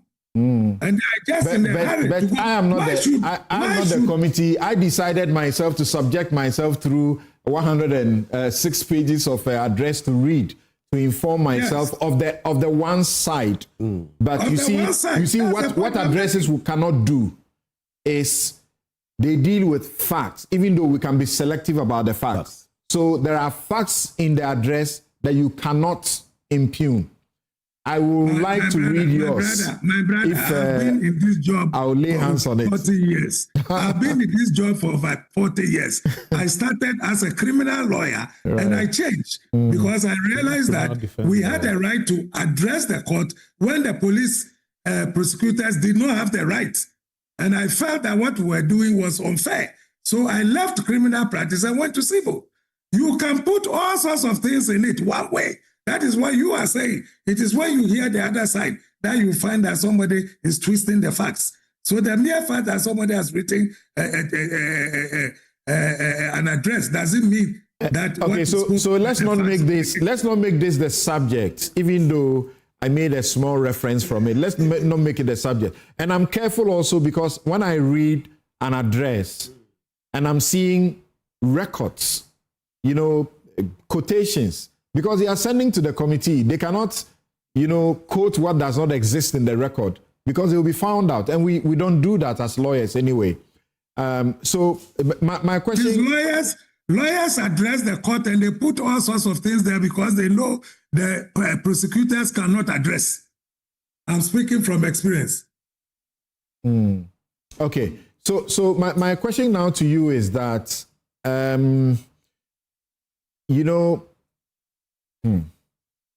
what happens now? But first of all, you say that you agree with Sophia Kufu that, for example, the financial impropriety leg, it was not such a weighty matter that should lead to the removal of a Chief Justice, right? I didn't say so. You see what? You also purport to be quoting me. I did not say so. Let me take you through the process that I took them through, including those who sat at the committee. Vomawa was not there. We asked them, was there an audit? And they said yes. Did the audit raise queries? They said yes. Did the spending officer respond to those audit queries? They said yes. Was there a final management letter? They said yes. Did the final management letter refer to any setting? They said no. I have a copy of the final. If you say you have the proceedings, look at it. Audit service management letter on the accounts of the judiciary for judicial service for the period 1st January 2023 to 31st December 2023. Dated 30th July 2024. If you claim you have the full record, read it for yourself and tell me where in this management letter they said they have found anything wrong. The auditors who did the work. Okay, so your point is that if the audit did not flag the issue, there should not be an issue. That's your point. It means they agreed with the explanation given to them, including the travel policy and all. They agreed with it and they never came back to it. Okay. It was never raised again. Okay. I said, I have a copy here. Yeah, I get that. I get that.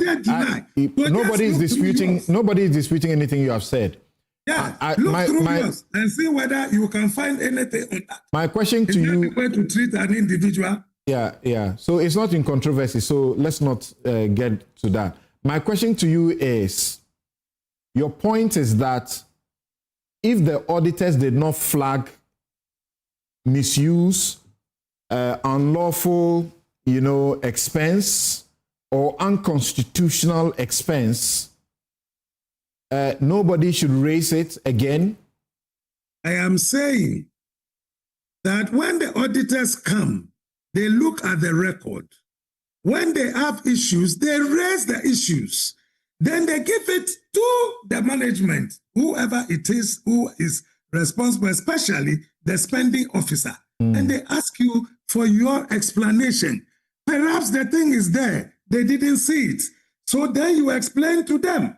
And once you explain to them, that ends the matter. So the fact that it was even raised in a query does not mean that is the end of the matter, because you are now given the opportunity to respond. Something you have experienced, don't you?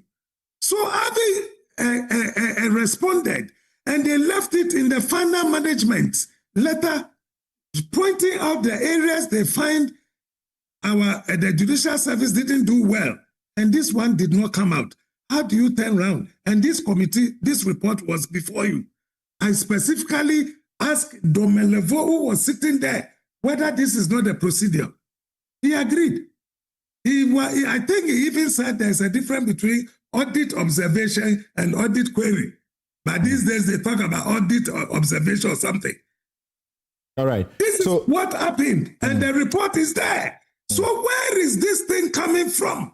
Right. So let's put the committee in perspective. From the letter to the Chief Justice, which said, in the opinion of the committee, quote, in the opinion of the committee, the travel expenses which the Chief Justice heaped on the judicial service when she traveled on holidays in September 2023, first to Tanzania with her husband and second to the United States of America with her daughter, together with the payment of per diem to the spouse and daughter of the Chief Justice, constitute unlawful expenditure of public funds. It cannot be justified in law or policy.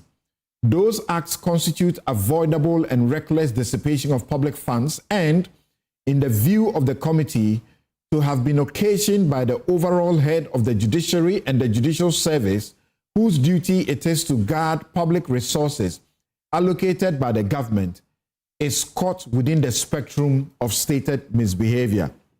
So they are saying that there's no policy allowing this. The Constitution also does not allow it. So it's both unlawful, it is also unconstitutional. You are saying once the auditor didn't make any such claims, a committee like this cannot be heard to say what they said? Please don't trivialize it. One of the members of the Judicial Council happened to be Gabriel Scott Puama. He had always been there with them, taking all the decisions, including travel policy.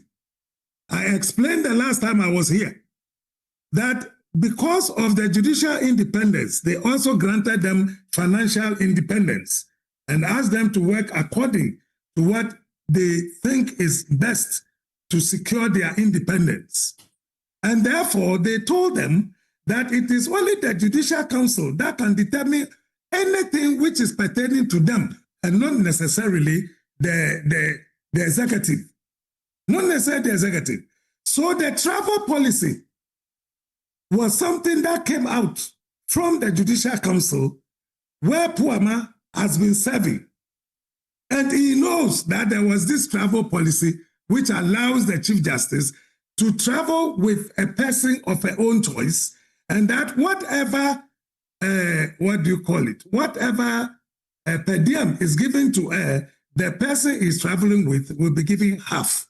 These are not stories. They are all there. The Chief Justice's appointment letter stated clearly that she will be entitled to 2 vacations in a year. And she can choose wherever she wants to go. Her duty is to tell them that this is vacation period, I intend to travel. Then the spending officers will work, buy the ticket, do all the protocols, and then give her whatever her entitlements are. And then she uses that to travel. I am challenging them. Let anybody bring a document where the Judicial Service or Secretary said, these are your entitlements. And then the Chief Justice said, no, I will not accept it. Give me this rather. Nothing of the sort happened.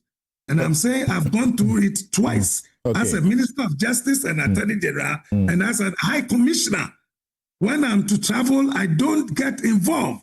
All I tell them is that I need to travel. They work it and bring it to me, which is why you have a spending officer who is held liable. How did they change it? With Domelevo sitting there, now saying that she being the overall head. Where has it happened before? That the President of the Republic is being held responsible for the acts of the chief directors of the various ministries because he's the overall executive. Where has it happened before? The central point that was raised by the petitioner is that in that travel policy, it provides a limit. And it says with an emphasis that the CJ can travel with the security alone. For a foreign travel, the security alone. Then they even impeach the policy by saying that as an Article 71 office holder, it is the president, or is it the other way? No, when committees are set up to determine emoluments, it is the committee set up under Article 71 that determines what you are entitled to. And anything beyond that is unconstitutional, is unlawful. And then they quote the CJ herself in at least 2 or 3 different cases where she insists that anything beyond what has been determined by the president or parliament, president for parliament, parliament for president, and so on, is unconstitutional. And it is the reason when Abronye took the case to the Supreme Court about the spouses of presidents and vice presidents getting paid as ministers, the CJ led in that decision and said, you won't even allow, even if Parliament was approving it that way, it will not be allowed. You don't agree with them that you can't fault the committee on this? I will fault the committee. That Chuchiketa brought a document on travel policy and per diems. In that travel policy, they said the people should be public officers. Then there was a footnote in which they stated that these things we have brought do not affect the judiciary because they are an independent body. He brought it and we pointed that out to him. They were all sitting in the committee, we tendered it.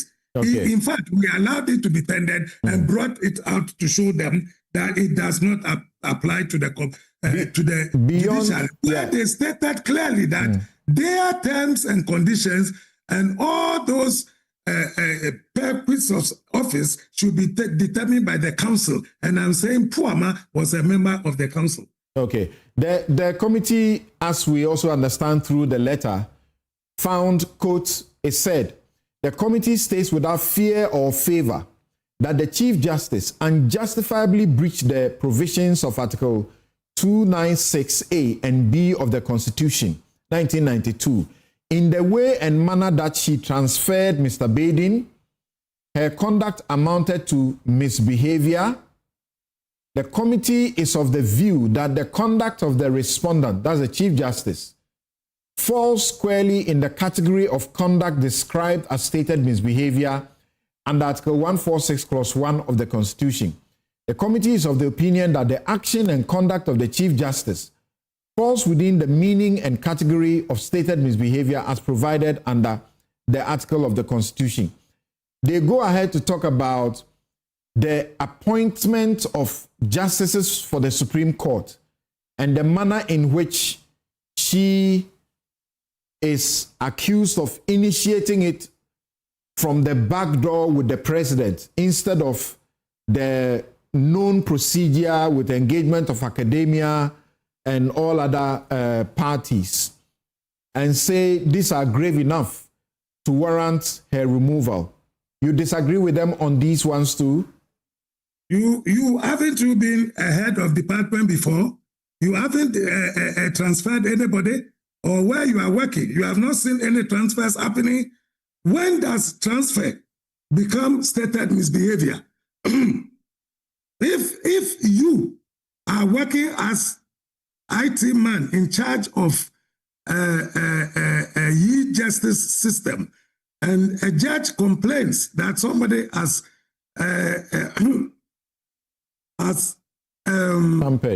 tampered with records, and you go into the matter, do you know what happened? They brought in the National Signals Bureau.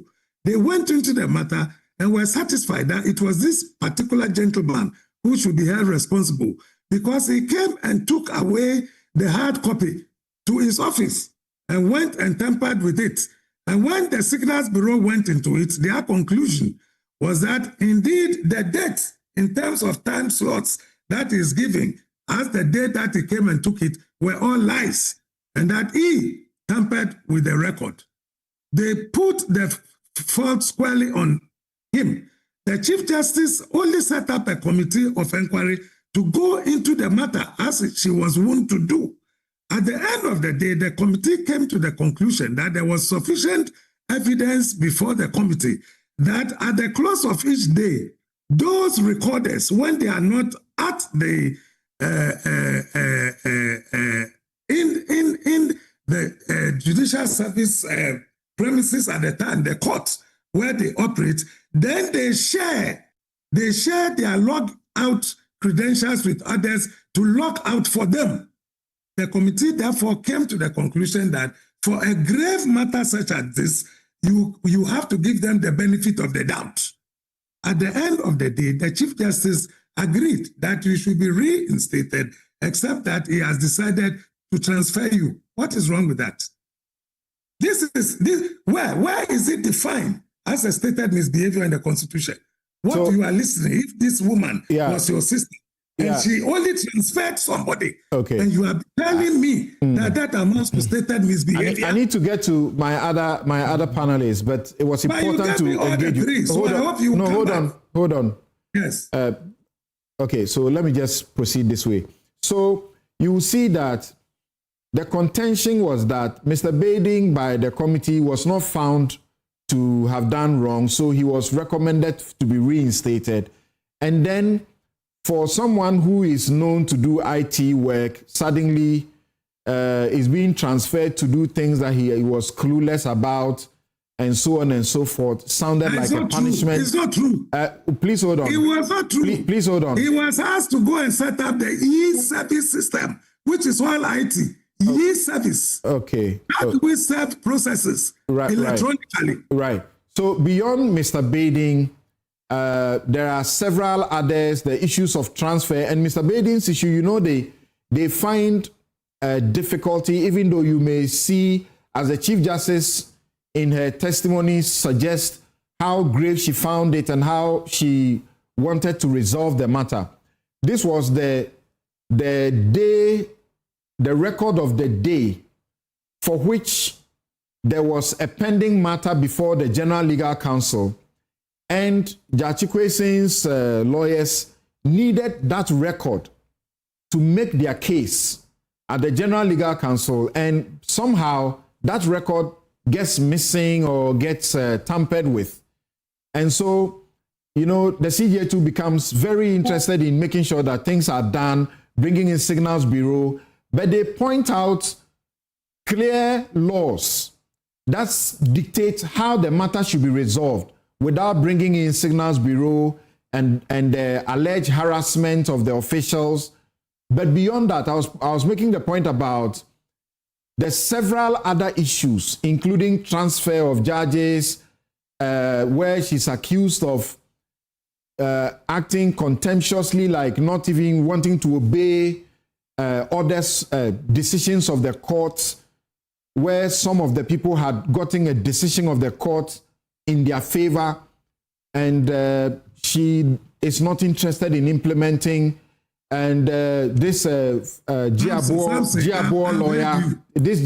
lawyer, whose case was also, pending, and she uses a fiat to sort of, as she's accused, get the courts not to deal with his matters.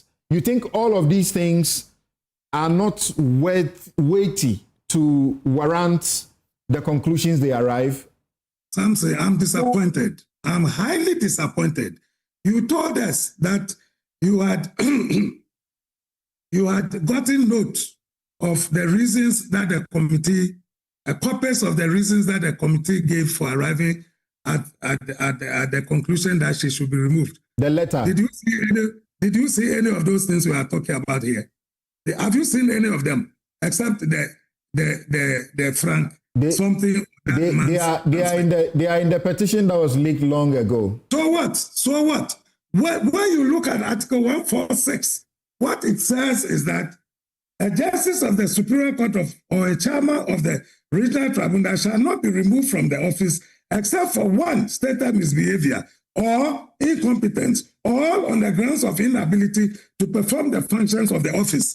So is it not for you to bring evidence to show the things you are showing that you are required to do, and which one did they accept? All the things we are talking about, did they accept it? I'm disappointed. Why are you bringing that into this conversation? They told us that this is what they have accepted, and that even amounted to stated misbehavior. Where is it defined? Oh, they have referred to transfer, so they have referred to I am telling you the initiation of the appointment of Supreme Court judges. Yeah. Please, the copy you said you have intercepted, didn't it tell us the reason? Did they add? So thank you. Hold on there for me. Thank you. Let me come to the studio now. So Oliver, I'll begin with you. So what do you have to say vis-a-vis what Sophia Akufu is saying about the matters not being weighty enough, even if they are proving they are not weighty enough? Thank you, Samson. I mean, first of all, let me start by the process that Article 146 itself entails and what is the responsibility on either ends of it. So we have designed a particular process that says the Council of State is in charge to make a prima facie determination whether or not the committee should go ahead. My understanding and my consistent view on prima facie means that if the allegations on their face, if proved, would amount to the removal of the Chief Justice. That's what my understanding of prima facie is. So the question then for the committee is to determine whether or not those allegations have been proved. Because it is the political body that advises the president that makes the determination to set what is the moral language and weight we should accord to the facts as alleged. So that already, once the prima facie determination has been made, what we are coming now to determine is whether or not proof exists for the allegations that have been made. That for me is my view of that. So the real determination of what should be the content or tenor of stated misbehavior, we must take that direction from the Council of State. Because I believe inherently that lawyers are not better placed, and in this case, the committee is not only made of lawyers, to judge what should be the moral temperature or the moral grounds under which a person should serve to the higher office. That decision, we commit it to the political body that the Council of State is. Sophia Akufu was there. Yeah, she was there. She was part of the process as well. These were trivial, and she was part of the process as well. So she abstained. In that process, she did not object to, and in fact, she was entitled to object to and entitled to write her own reasons as to why she does not take the view. She's of course no less a person. She's chairing the legal committee of the Council of State. So if you're deciding to abstain, you're taking a morally ambivalent position on the issue. But I don't want to, again, speculate about her own conduct. It's a council's decision. ultimately, not an individual. So the council have been taking the view that we have looked at these allegations. If they are proven to be true, we believe that they are grounds enough to remove the Chief Justice. Vakufu says, even if Audit, flag these issues, okay, they would normally maybe do a surcharge or disallowance, and then the person would have refunded. That's what she says in her own words. This is not enough to remove the person from office. The benefit of, she's a former Chief Justice. Even if she was sitting on the Supreme Court, her opinion must be weighted against that of everybody else. She forms part of the council that advises the president. And they have taken the view that this is the standard to which we want to hold the high office. She's entitled to disagree. And I don't want to even go back and forth on whether she's entitled to disagree. The other persons who disagree. In fact, those representing the Chief Justice also disagree with the committee. So for me, it is not about that in itself. But what we are consistently doing in this process is for us as a nation to determine what are the moral benchmarks by which we want to hold office holders. Now, that conversation has come up severally in connection with 146 and stated misbehavior. In the case of Jacob Opon, we decided that the fact that he refused Larry Beaming's order to change his office was sufficient misstated misbehavior because it amounted to insubordination. That tells me that if the Chief Justice then gives a command to a Supreme Court Justice to do XYZ, which is competent to do in administrative duties, and the Supreme Court Justice refuses, that is stated misbehavior. He just referred to Jacob Opon, who was one of the first persons removed under 146. Under 146, he was working with the NCC as a deputy to Larry Beaming. And you are saying the basis for which he was removed under 146 was that he refused the direction of Larry Beaming to change his office. You are being told over and again that don't compare these offices to that of the Chief Justice, which is an arm of government. Absolutely, I don't accept it. I absolutely cannot accept that. No. I cannot accept that because 146 states what is the moral basis on which we would judge the conduct of persons who are caught within the provision. So it is not that a person becomes so powerful that moral restraints that will hold other persons, their position elevates them beyond it. What are we saying?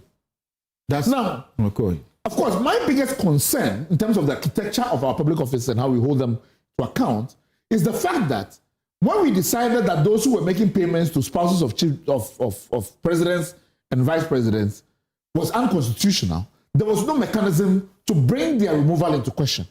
It is the fact that there is no holistic application around the entire body of our public officers that is creating this disconnect that makes other people feel that everything can be negotiated out of.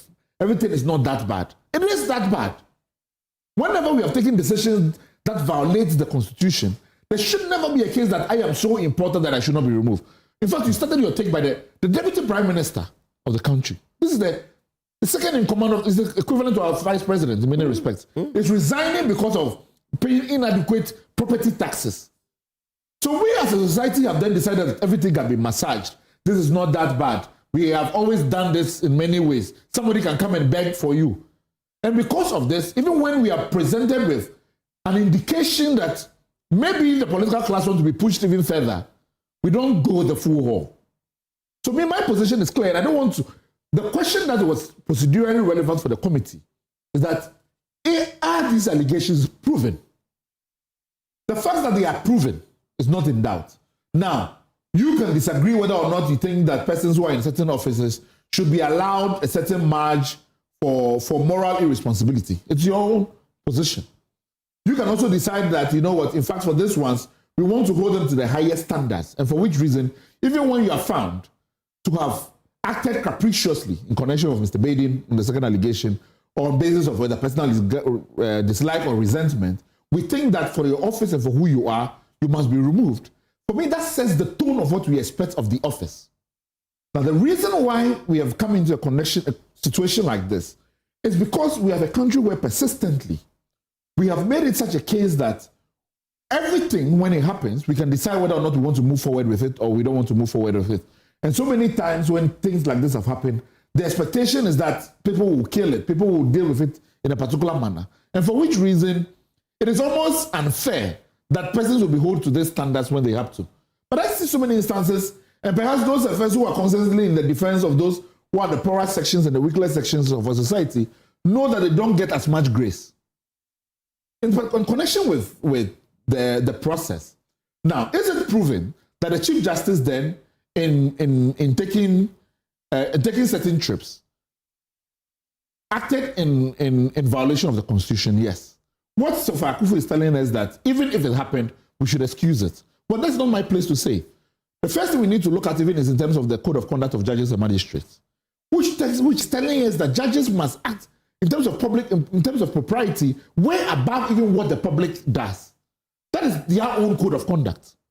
So if this is their own view of the situation, I think that I will be in a wrong position to come and say the committee was not entitled to be able to reach the conclusions that we reached. My only hope is that other public officers, we have established mechanisms that it is not sufficient that people are hauled before the Public Accounts Committee and we laugh and jaw over it and then things are gone. If we believe that the Chief Justice of this Republic can be removed for those, then every officer that misconducts themselves in this similar manner should also be removed. I'll go to Mame and then come to Inusa and Naneje, but I need to take a quick break. And Mame, the question I want you to be looking at is what Sofa Akufo says. Are these matters weightier enough?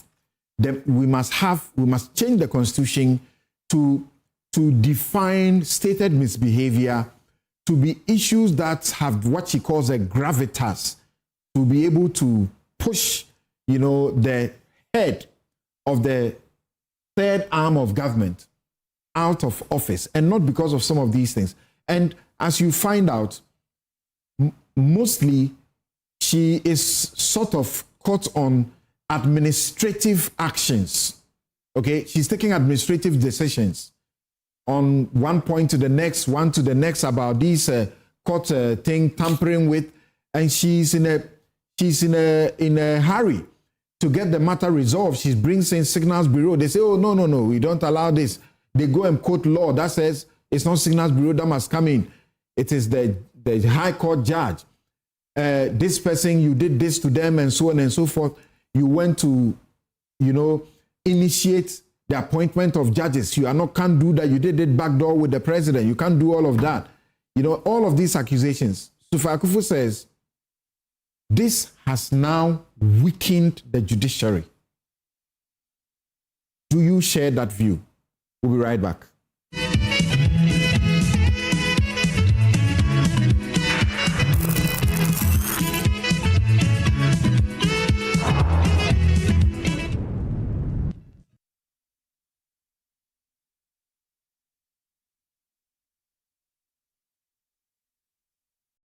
Yeah, Bongo. Hey, again.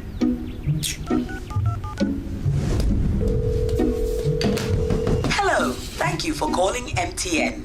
Yeah, this is Jerry. Jolly J for short. Hi, Jerry. How may I help? These days, I'm not happy with you guys at all. What you guys do is not cool, crowd. How do you mean, sir? You've been giving Bongo gifts all the time. Who is Bongo?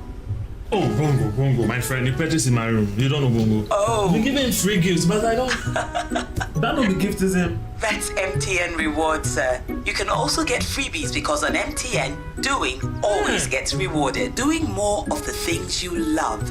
Talk, text, browse, and more, and you get to redeem free call time or data by simply dialing *550#. Oh, sir. Yes, and on Fridays, you can even get extra special rewards like food vouchers, shopping discounts, and much more. Didn't tell me anything, no. He will move out. Doing gets rewarded, eh? Hey, but your voice is really nice, so. Would you like to know how I got the name Jolly J? That won't be necessary, Mr. Jolly. Calling customer care service doesn't give you points. I'm gonna call my mom. I'll call my grandmom. I'll call my ex. That girl can talk, Papa. Hello, Mama. So what's the topic for today? MTN. So, Charlie, the deal there, I almost get her.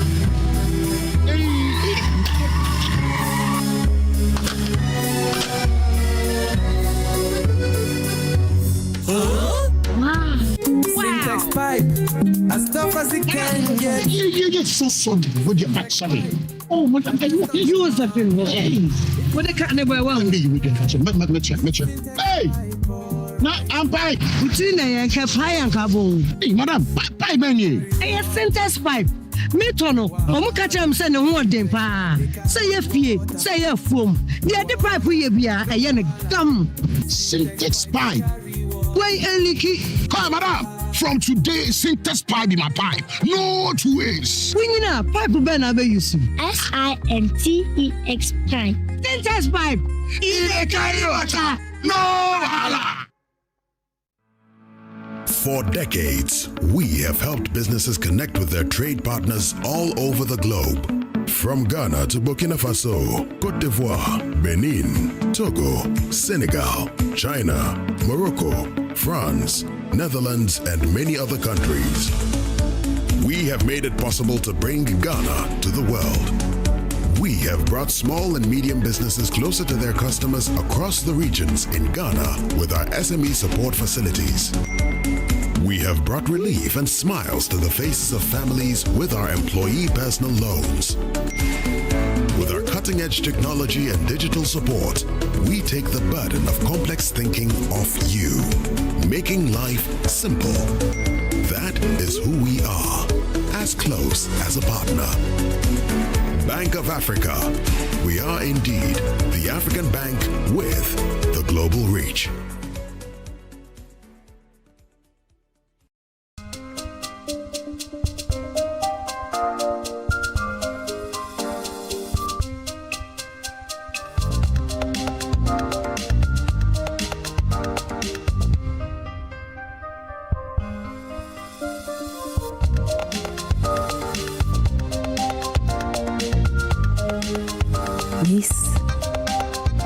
VIP. Magnetic perfumes. Hi, now let me share my wildlife experience with you at Safari Valley Eco Park. Welcome to Safari Valley Eco Park. Our electric shuttle pulled up and in no time our tour began. We were surrounded by wildlife from the moment we entered the Eco Park. We were greeted by experienced tour guides who took us through orientation and how to better enjoy the experience. Watch these animals roam freely in their natural habitat undisturbed by our presence. We saw zebras, sable antelope, brown cranes, mara, silky chicken, nyalas, Shetland ponies, and so many animals I just couldn't keep up. Our tour guides taught us so much about the wildlife, their behavior, and how to interact with them. I even fed them. We also went fishing on a man-made canal. Then we took a break to have lunch in this serene environment. All this amazing experience for this price for adults? This price for teenagers. It's a bargain. As the sun began to set, it was time to go back home, but not before dinner by the campfire. It has been a thrill of a lifetime, and I can't wait till my next visit. Safari Valley Eco Park, bringing you closer to nature. Best Brain Publication is an educational publishing firm with an in-depth knowledge in the new standard-based curriculum. We deliver quality content by investing in authorial skills and editorial refinement. Our team of experts have meticulously developed books in all subject areas.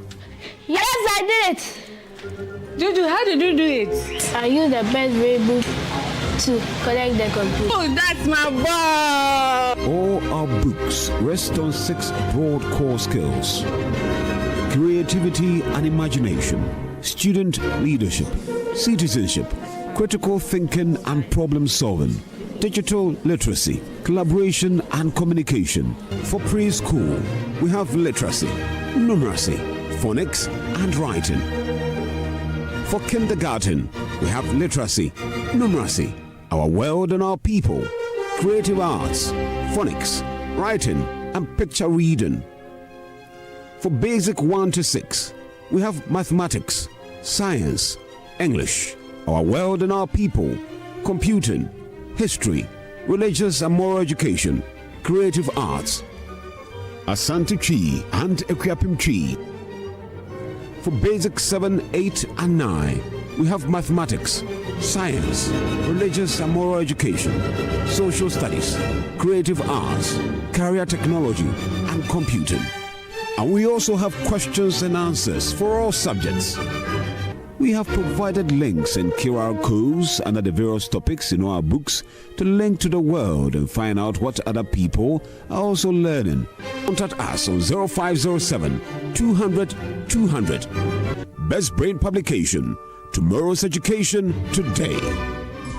Ghana, the wait is over. The grand finale of the Energy Commission Senior High School's Renewable Energy Challenge is here. Watch as 6 outstanding schools, Presbyterian Boys SHS Presekli Gon, Adidome Senior High School, Ahantaman Girls Senior High School, Ola Girls Secondary School Kenyase, Damongo Senior High School, and Dabopa Technical Institute compete for the ultimate title of Ghana's Clean Energy Champion. Join us on Tuesday, 7th October 2025 at the Accra International Conference Center at 10 a.m. Who will rise to the top? Catch the thrilling finals live on JoyNews at 10 a.m. prompt. The Senior High School Renewable Energy Challenge is powered by the Energy Commission and the Ministry of Energy and Green Transition in partnership with the Ghana Education Service and the Ghana TVET Service, and with support from GIZ, Ashes University, Volta River Authority, Greenfield Ambassadors, Star Oil, and the PURC. Media partner JoyNews.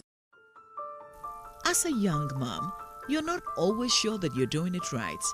Choosing a baby care product for your child can sometimes be difficult. I choose BabyMed Hypoallergenic Skincare products, specially formulated to suit my baby's fragile and sensitive skin. A complete range of products that makes every bath time a moment of tenderness and well-being. BabyMed, baby-specific care products.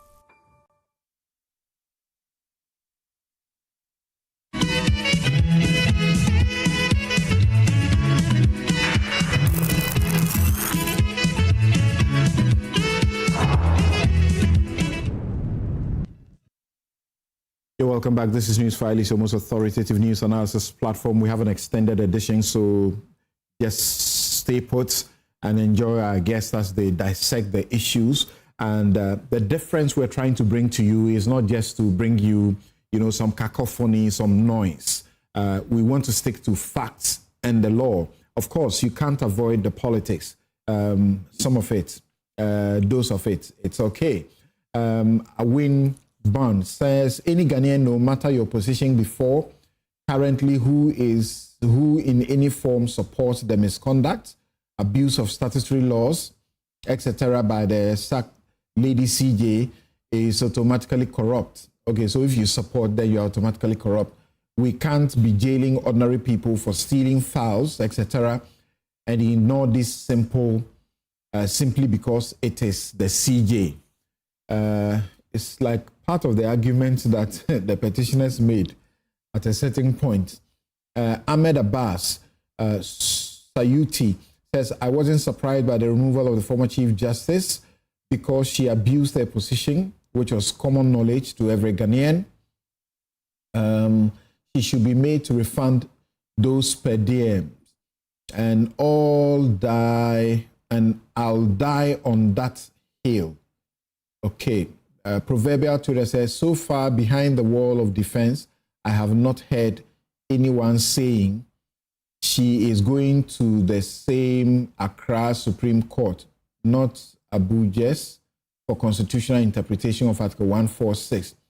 That for me is the surest way to undo the popular phrase, the law is the law. Big Ben says, one can't be surprised when it was made clear during their campaign that the CJ was going to be ousted when the NDC government returns to power. It only saddens me the politicization of the judiciary will only get worse from here.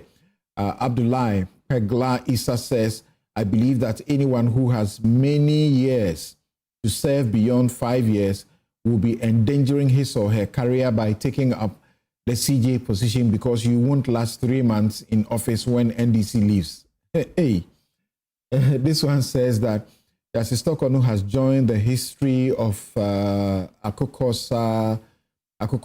Both were removed, not because of corruption or incompetence, but because the President Mahama and President Nkrumah used political power to remove them.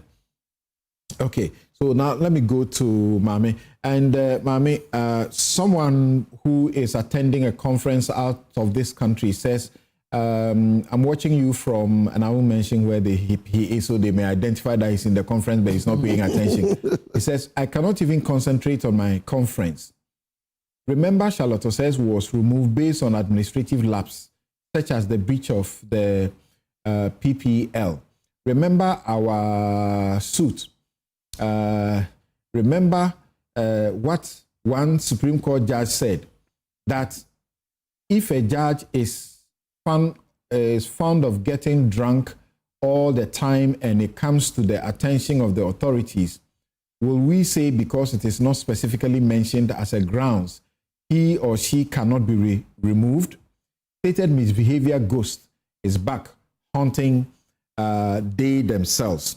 Okay, so this person sat in the courtroom when I was arguing the Tokubaku case about the Charlotte Osei matter, and I told the judges that you are all endangered if you don't provide rules to state what exactly is stated misbehavior, because she has breached a procurement process. Why don't you use a different way rather than remove her? Yes, Mami, were these matters too not worthy? Thank you, Samson. Let me start with a quick comment on the separate actors in this saga. I'd like to first commend the President on having respected the Constitution and the Constitutional Court in the process. But I'd also like to commend him for having had the statesmanly prudence to refrain from speaking on the matter in public during its pendency. I mean, there were no sensational press conferences and no unconsidered interviews from his spokespersons of office or his office. I take that to mean that our leader appreciates the gravity of what he has just done. I want to comment on the removed CJ, and I wish she had shown as much deference for the Constitution in the process and not held the press conference that she held. I think whatever the strength of her concerns, the use of the press conference to air them was not the appropriate forum, and as the head of the judiciary, she should have demonstrated faith in the Constitutional Court and limited her public engagement to the court processes. So with respect to what's... Will you be surprised, Mami? Will you be surprised at what you just said was actually used against her in the address of the petitioner? They used it against her, that she went public to say things and try to get public sympathy against the committee. And they quote things where she herself is heard saying that the committee has been generous to her. And they say she didn't tell the public all of that. Then they say the committee said it was an inquiry, but she told the public that the committee disagrees that it was an inquiry when the committee had actually said it was an inquiry. And they say all sorts of things. Some of them, I think, a bit, you may say trivial, that she got angry, stormed out of the place, and so on and so forth.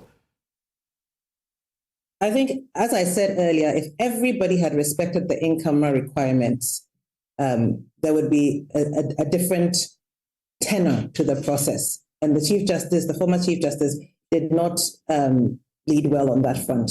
That should not have been the forum. In respect of what Justice Sophia Kufu said, I understand her to mean that, I understand her not to mean that a CJ should be able to behave improperly without repercussions, but that the constitutional processes upon which the distribution of power rests in our state are so weighty and they so reverberate through the legal order that we must hasten slowly to trigger them. In that, she is right. The appointment and removal of the heads of the arms of government are constitutionally foundational matters.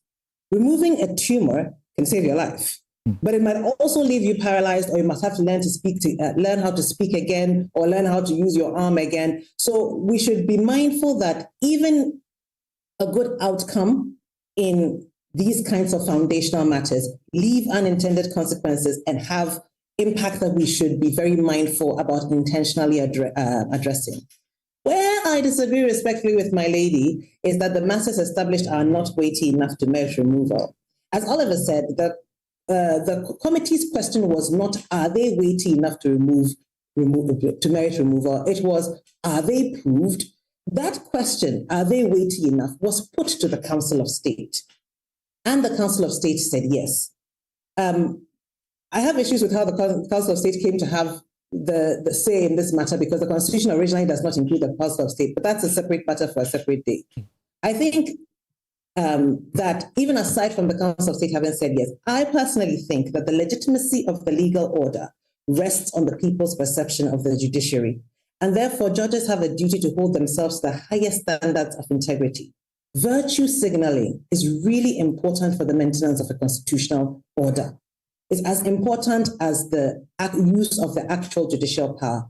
So, for instance, when you are studying for an exam, that you get a certain comfort from being advised by the best student in the subject.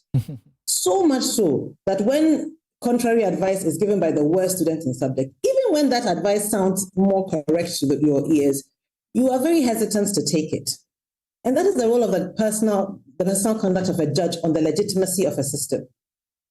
So, if it is really important that the head of the judiciary virtue signals.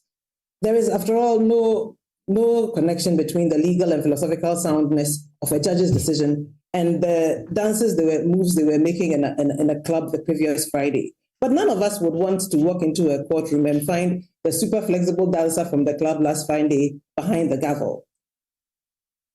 In like manner, the CJ should be held to the highest standards. And she is human. Everybody is. There will be errors. There will be mistakes. But they should be such that they should be open to an interpretation of good faith error. So if the Council of State has found that these matters are weighty enough to remove a CJ over, I think, like Oliver says, it is a statement about what we expect the standards of integrity of our public officers to be. And I think the committee's job was not to investigate whether the council was right to say so or not. For Justice Sophia Kufu, she had been consistent, we will say, because she doesn't agree that there should even have been a prima facie in the first place. And then she comes now, after it was done, we get to know that she goes to testify, for the Chief Justice. She, together with other friends, go to testify for the Chief Justice. So her position is one of consistency. And this is one of the things I admire about Justice Akufo. She is consistent. If she takes a position, she thinks it through and she stands by it. And I respect that in a judge. Right. I do, however, disagree on this in this instance. The question people are asking, the question people are asking, which I want to ask you is she not entitled to change her mind?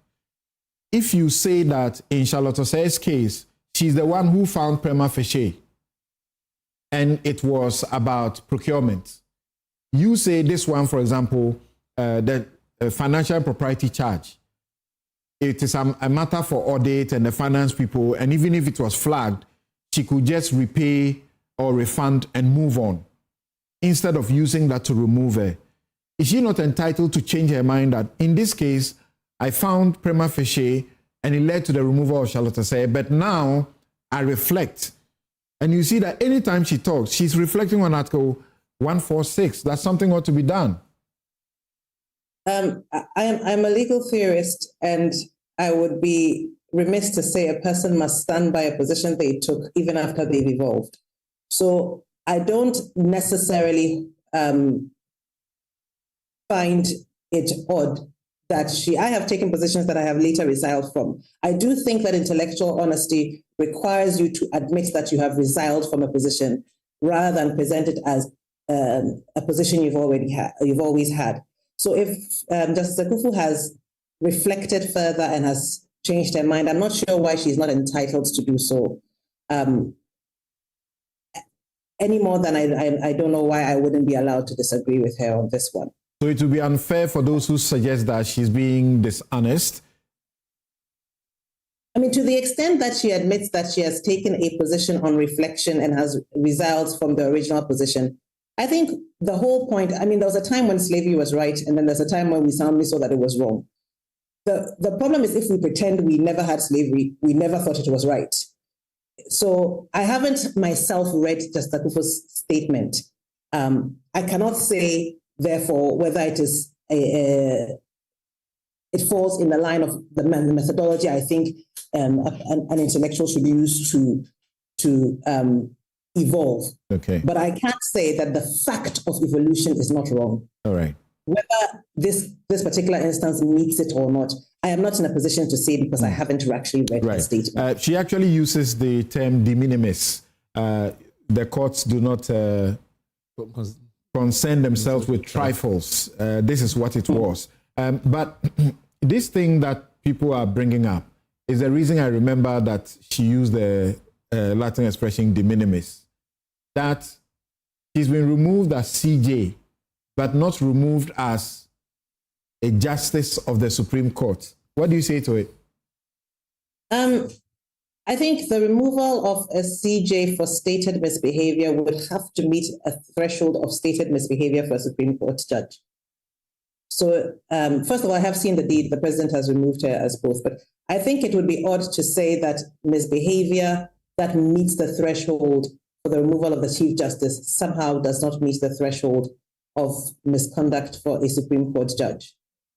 The specific instances are administrative things. So they're not matters that a Supreme Court judge ordinarily has to deal with. But the question I would ask is, if we were to say that it was not sufficient for removal, right? These are not weighty matters. Then if other people come before the courts on financial misconduct matters, misappropriation, embezzlement, and so on, would we be able to impanel a Chief Justice who has been removed from Chief Justicing for similar conduct to sit on the matter of the ordinary citizen, whether it's a civil matter or a criminal prosecution, as sometimes financial misappropriation can lead to? So it seems to me difficult to retain the legitimacy of the institution and the Supreme Court as a panel to have a Chief Justice who has been removed for stated misbehavior from the position of Chief Justice as a member of the panel. All right, let me come to Enos of Seni here. Even though I say this sounds de minimis, I remember initially when the matter came. I make one quick comment before you move on. Yes. I wanted to comment. I said I wanted to comment on all of the actors. I wanted to comment on the petitioners. Okay. And I want to commend them both for their courage and their proactivity. I have said time and again that a constitution is an agreement between the people, their agents, and the state. And that the people who are not ready to check or question or supervise their agents are not ready to trigger for self-government. It takes courage to trigger one of the weightiest and most far-reaching processes on the Constitution. And however it plays out, if you're a petitioner, you will be a hero in some quarters and a villain in others forever. It takes courage and a genuine belief in the cause to put yourself in that position. So for showing that we have such valiant ones among us, we must collectively be grateful. I do wonder, however, how they got access to all the information and evidence in their petitions. I think some of the information is such, by its nature, it should not be available to people outside of the judiciary. So I'm very curious how they came by this information. And I think I ask these questions not to cast aspersions on their motivations. I'm personally unmoved by the continuous refrain of politically motivated. It's politically motivated. Very much about public life is politically motivated. The choice of a president, even a school prefect, is politically motivated. Justice Akufu says that now every judge or chief justice is fair game. I think accountability, as I said, a constitutional order is a delegation of authority from the people to their agents. So there should be nobody who's unaccountable in that setup. The accountability mechanism should not be so weak as to make it take up 3/4 of the time of anybody in the position to be defending themselves. But there should be, at base, an understanding that you are occupying a supervised position and you ought to report and give account when you're asked to. So I don't have a problem with the idea that the judiciary should feel accountable. Okay. Independence can, at its extreme, become imperviousness, which is bad. However, and this is where I think her concern is really valid, whatever the weight of this decision, it will shake at least one judge's confidence in their independence.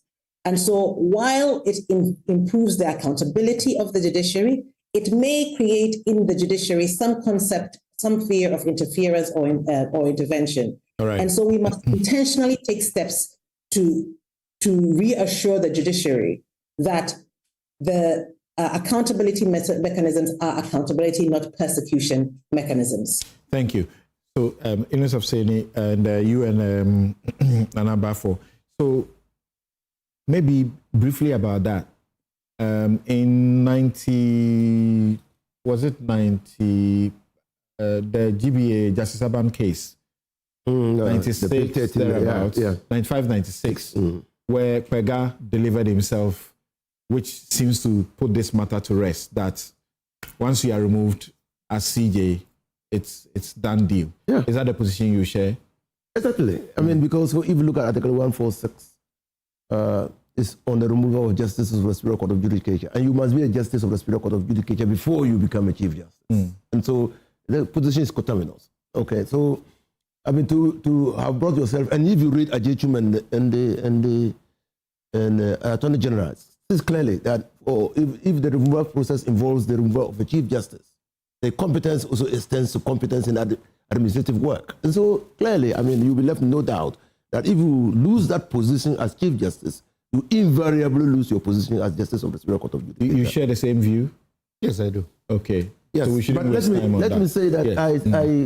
I'm actually persuaded by the submission of Dr. Mami Pensabun. So when she says that justices of the Superior Court of Judicature or judges in general must be held to the highest standard of proper human conduct in the administration of justice. That is the way you restore confidence of the people and trust of the people in the judiciary. That look, nothing goes. That they must be alive to their responsibility. That the people do not endorse judicial impunity. The judges must be held accountable. That abuse of office cannot be tolerated. And judges must know that having been elevated to that position, there is an equally a huge responsibility placed on their shoulders. But if you look at this case on the whole, are their discretion not fettered by this kind of thing? Fettered not in the positive, in a negative sense, that a CJ will be careful because however the decision they take administratively, somebody will be aggrieved and that may be used against them. So that's where rules and procedures come in. That's where they come in. Is it consistent with the rules? Have I taken a decision to circumvent the rules? Why have I circumvented the rules? Why have I circumvented the procedure? There's a travel policy, she's not the first, a travel policy of 2019 that they have all used, okay? But I suppose those who went to testify for her testify to the effect that it's a travel policy we have all been using. And if they use, and it says, if you are traveling outside of the country, a foreign travel, it is with your security alone. But they decided to replace the security with somebody else that they are comfortable with. Suddenly, she uses it, and she's in trouble. When has repeated mistakes been considered as experience? So if you have been doing that and it's wrong, it's wrong.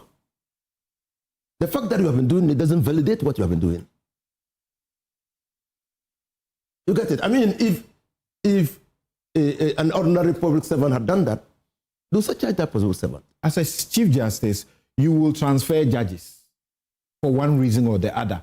As a Chief Justice, you will fix cases.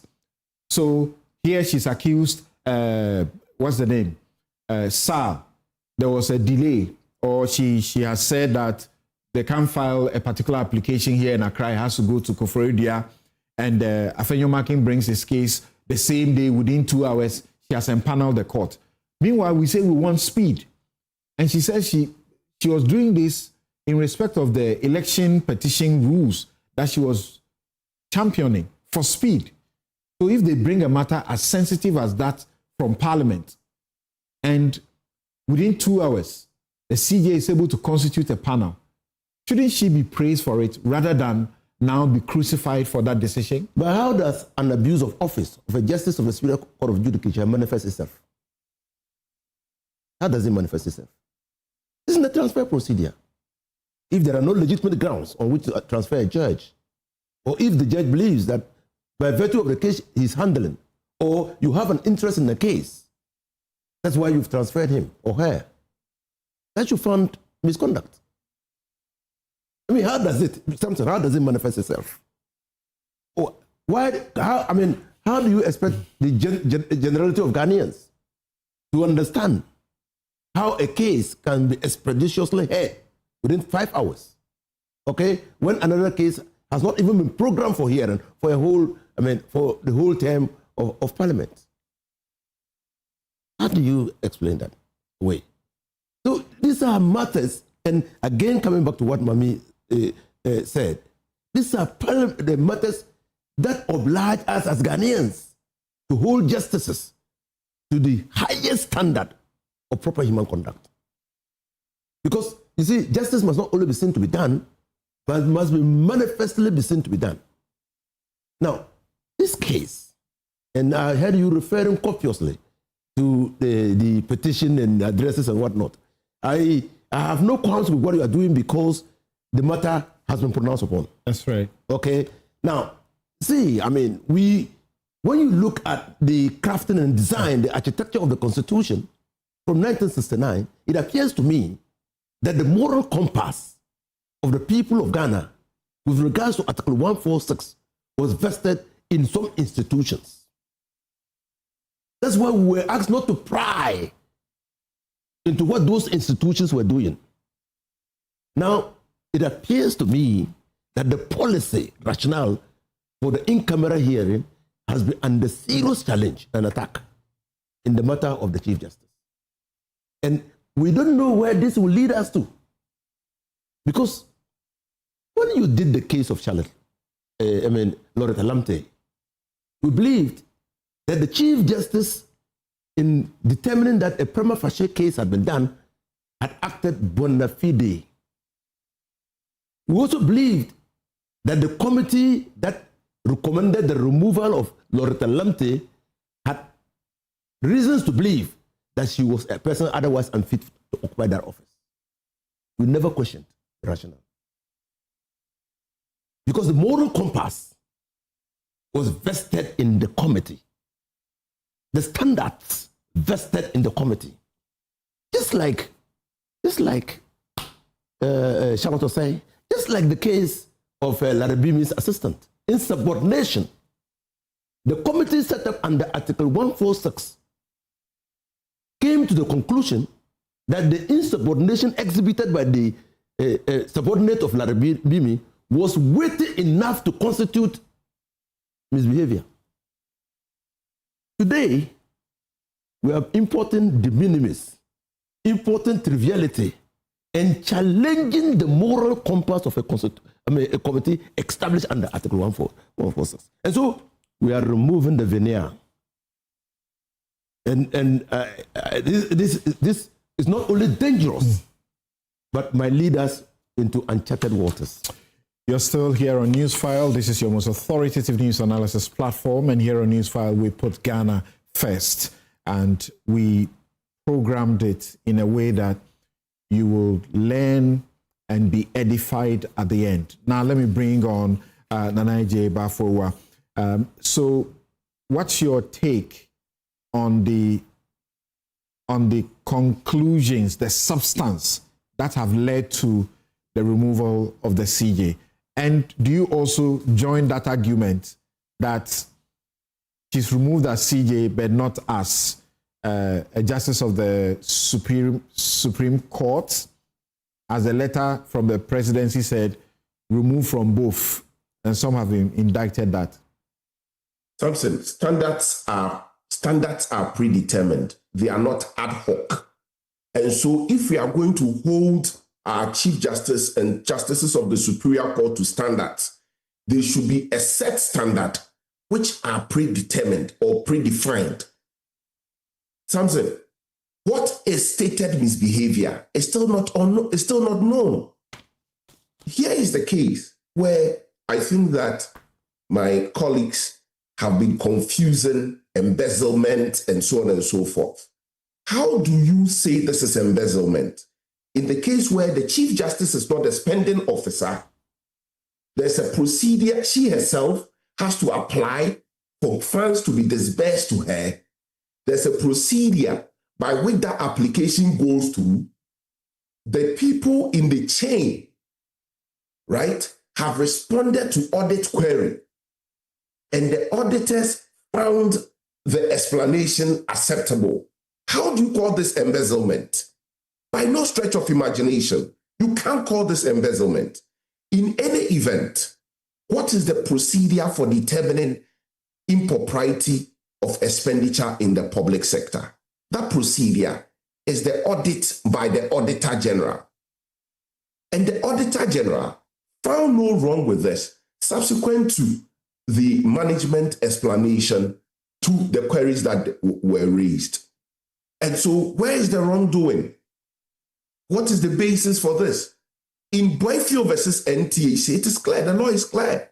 When an enactment makes provision for a procedure for taking a step, it is that procedure alone which should be complied with. And in the public space, it is the Auditor General whose work it is to establish propriety or otherwise of an expenditure. And so where is the wrongdoing? How does she commit an error for applying and going through procedure to obtain expenses? I think that the decision is so embarrassing, to say the least. And so, yes, let's hold our public office holders, let's hold our judges, let's hold our Chief Justice to a higher standard, but the standard ought to be defined. Now, in the case of the transfer, how do you say that a Chief Justice who has been given the discretion under our law to transfer cases, to allocate cases, to assign cases to a judge, commits an offense for doing so? How? And then you say that, look, I'm not surprised that they said that the transfer of the staff of the Judicial Service is contrary to Article 296, Clause A and B. Because they can't even point to an established regulation that frowns on the transfer. In the absence of a regulation that frowns on the transfer, how do you say that the exercise of that power is arbitrary, is unfair, is capricious? They find, what shall I say? They don't say the mere transfer or the mere assignment. For example, when they brought in the petitioner himself and the cases he was involved in, you know, at a point, the petitioner had got the Supreme Court to prohibit, you know, Justice Stockton, who was not a Supreme Court judge then, to prohibit her from handling the petitioner's case. And then she becomes Chief Justice and still has to do the assignment because that's her job. And she does them, and they say that they find ways to say that the way she did the assignment is like she looked for favorable judges who will give judgments the way she had also done against the petitioner. You know, that's how they weave it around. So the findings of the committee is even an affront to judicial independence. The independence of judges to determine cases outside of any influence. Something when the CJ assigns a case to a judge, because of the independence nature of the judiciary, right, is expected to determine the case pursuant to his judicial oath without any influence or, you know, any sort of pressure And so if we don't have such confidence in judges and think that they can all be influenced, then where do we find ourselves? So the finding itself is an affront to judicial independence. Okay, so now we have to be sure if there's a particular finding about this, about transfer of cases and assignment of cases, like Aikoto had cautioned earlier. But you see, as I sit here, I'm asking myself, I was asking Inu Safuseni questions, and she was nodding in agreement and speaking in agreement that, the way Charlotte Osei's process went. Do you remember how they vehemently protested, that process? But now, because it has happened the other way, he can use that to rationalize what has happened to the CJ. You see, I wouldn't want to do false equivalence. I don't want to do false equivalence. If Charlotte Osei was wrong yesterday, it doesn't make what the CJ has gone through right. We have to be careful.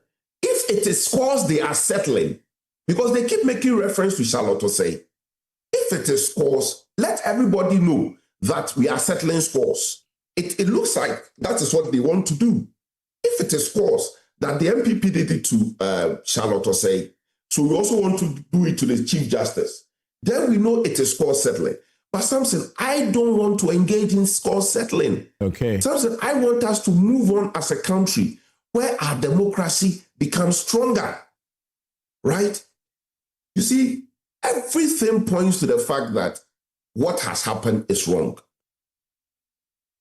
Mr. Ayukoyotu, my honorable senior, pointed to evidence that shows that the allegations have already been dealt with by the Auditor General in respect of the financial impropriety. Deliberately, they keep making reference to embezzlement. This cannot be embezzlement. I don't think embezzlement is the word that has featured anywhere. It's financial impropriety. It's financial impropriety. With the greatest respect, I use embezzlement as an example of criminal offenses that proceed from financial misappropriation. Okay. Thank you. Then you compared apples with oranges. I'm saying that this is financial. I did not bring it up this Mami, as a matter of something. Mami, when you were speaking, so Mami, please do let us. This is financial impropriety. Absolutely. And the Auditor General is the institution. The Auditor General is the person mandated to deal with it. The Auditor General has dealt with it. Can this be a ground for the removal of the Chief Justice? Is the committee an audit committee? In any event, the committee, look, I agree with Mr. So the committee didn't seek to do an audit. What they sought to do was to understand the policy, the policy that was relied on. The interruption has not allowed me to flow, and I don't think you've been fair to me in that regard.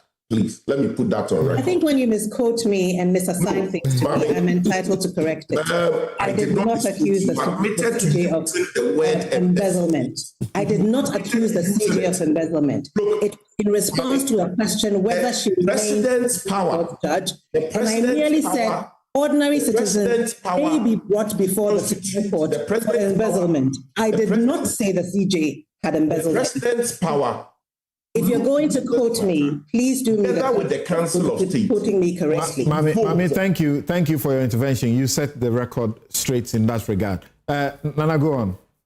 The President's power to look into this matter together with the Council of State was invoked by the petition. The committee's power to look into this was invoked by the President's determination of the existence of a prima facie case. And the President forwarded, supposedly, the prima facie case composition of the petition to the committee to look into it. That is where the committee's jurisdiction commenced. Now, instead of dealing with everything and reporting to the president, you have dealt with just one. And now you have told the president you are going to deal with the rest. How are you going to deal with the rest? That tells you the poor nature of the work that has been done by the committee. So the statement by the committee, they say that they will report on the other two. I don't know whether the report means they are going to continue to sit on the other two. That tells you the poor nature of it. It tells you that they didn't do a comprehensive work because the prima facie invoked their jurisdiction to deal with the prima facie part of the complaint before them. Now, we don't have a complete work, and they are going to report. Report how? Look, my brother, there's something we need to appreciate. People have said that, yes, the president has done a very good work because Article 146 has been complied with. Article 146 is not in isolation. Article 146, by implication, reference other provisions of our laws that must be complied with. Right? When it comes to prima facie determination, it is not in isolation. Prima facie is not defined in the Constitution. Okay. Prima facie is defined in the Evidence Act. It tells you the nature and effect of the prima facie. And so you cannot tick the box in Article 146 and not tick the box in the Evidence Act. Then when it comes to the hearing itself, you need to comply with the rules of evidence.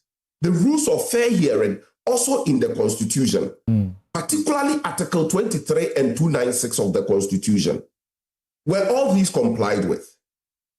When the Chief Justice in the process feels aggrieved by one step or the other, she has every right to seek redress in court, which is why she went to court under Article 1, Clause 2 of the Constitution. Okay. You see, Samson, when the Chief Justice invokes the jurisdiction, the human rights jurisdiction of our court, and she's told that the court doesn't have jurisdiction, Samson, when you put all these things together, will you say the Chief Justice has been granted justice? No, the whole system was very unfair to her. And my concern is going forward. We are done with this. I think that we should be very interested in building a stronger constitution. All right. Thank you, Nana.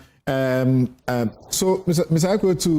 Akwatia, so we had extra time. We have just 10 minutes of that left. We don't actually have all the 10 minutes. But what I did with you was to give you, a blank check when we started and you had sufficient time. But can you, in 1 minute, if you want to say something after having heard everybody else say that, then my guest would take about a minute each or so to say something about what happened in the Akwatia. Kweku Bako Jr.,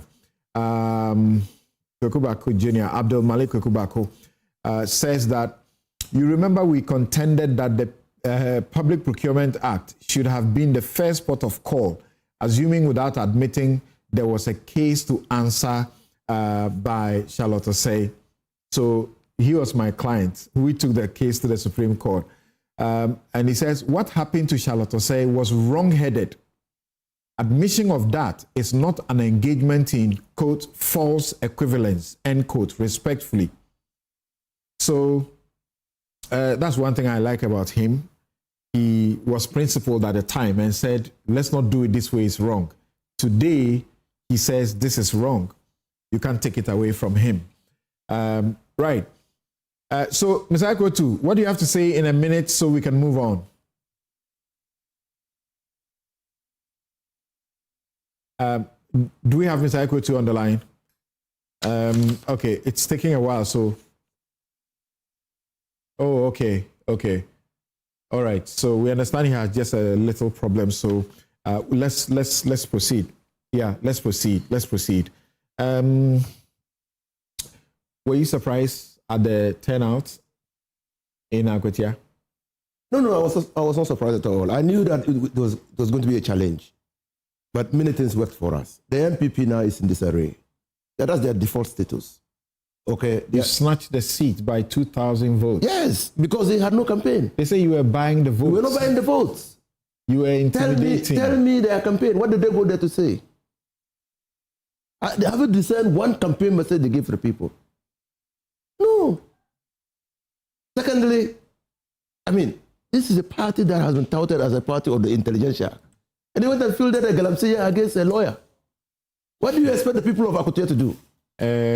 They went and fielded someone who is in mining. We cannot say now that it's a galamsey, please. Yes. I don't use this attempt to repair the image of that person. No. Thirdly, if a suit comes here, will you be there to defend us? So please. Thirdly, this is a party that has been known to deepen internal democracy. So look, let's offer everybody who wants to contest an opportunity to win the confidence of the delegates. I mean, because the delegates are those who are going to campaign in the various branches for you to win. But what did they do? They went and imposed a candidate on the constituency that worked against them. Fourthly, and this MPP has been known to traditionally be taking their candidates from New Wanchi. That's their stronghold. This time they decided to depart from that and went to Bodia. The guy did not do well. He did not win that community. Fifthly, they put money over propriety. They said, look, because he's a minor, he can fund his own campaign. So let's put him there. And not a candidate, actually, who will adequately represent the people. Our message was simple. For us, I mean, we already have two-thirds majority, so it was not about two-thirds majority. It was, what are the development challenges of Akwatia? And they do have many. Who will best... And you started doing the charade that we see at every by-election. You started working on their roads, and, showing signs that you work on that. I'm sure by now they've all moved. But do they work? In Asinov, you didn't see the government doing roads in Asinov. You didn't see it in the by-election. Yeah. But did the people of Akwatia, Asinov, vote for the MPP? We went there with a solid campaign message. Okay, that's the point. Right. So, the accusation also has been that you guys imposed a candidate, and that was bad for you. In preparing for this, I went to read my Ghanaian Odyssey, Professor Ajimambafo's book that he wrote in 2012. I actually bought my copy in November 2012. And he had blamed you guys, the Akufo-Addo's first loss, on the imposition of candidates. So you don't seem to have learned. Why did you impose a candidate? Didn't that affect you? You don't think so? Samson, we went to an election. Unfortunately, we lost. We'll do our post-mortem analysis of it and come out better. I mean, the decision to impose or pick one candidate is something that we considered internally to be the most appropriate at that point. We have lost. It didn't work. I mean, not every decision you make work. It's not worked. We'll go back and evaluate and, know what to do in the future. We are looking for a strong opposition, a position that can hold the foot of the government to the fire. Yeah. Yes, we agree. A strong opposition is necessary for a stronger democracy and development. We agree. It's not the first time a political party has been in this shape in this country. In the year 2000, NDC was in a very terrible shape. We said they were never coming back to power again. We said it in the year 2001. I remember some comments that were made by the venerable, the distinguished J.H. Mensah himself, right? But after two terms, the Ghanaian people brought the NDC back. In 2016, we said the NDC wasn't come back again, given the defeat, the loss they experienced, they suffered.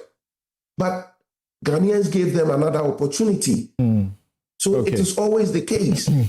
So we are going to put our house in order. Ghanaians taught us a lesson. We are learning in humility. We'll come back. Right. And I'm sure, Oliver, you were thinking Musa Dankwa, he will be roasted because things didn't appear to look the way he predicted things, you know? I mean, to be honest, I think that a lot of us particularly are interested in understanding our elections and how they go. And so the fact that there's an element of scientificity, that's why we're holding Musa Dankwa.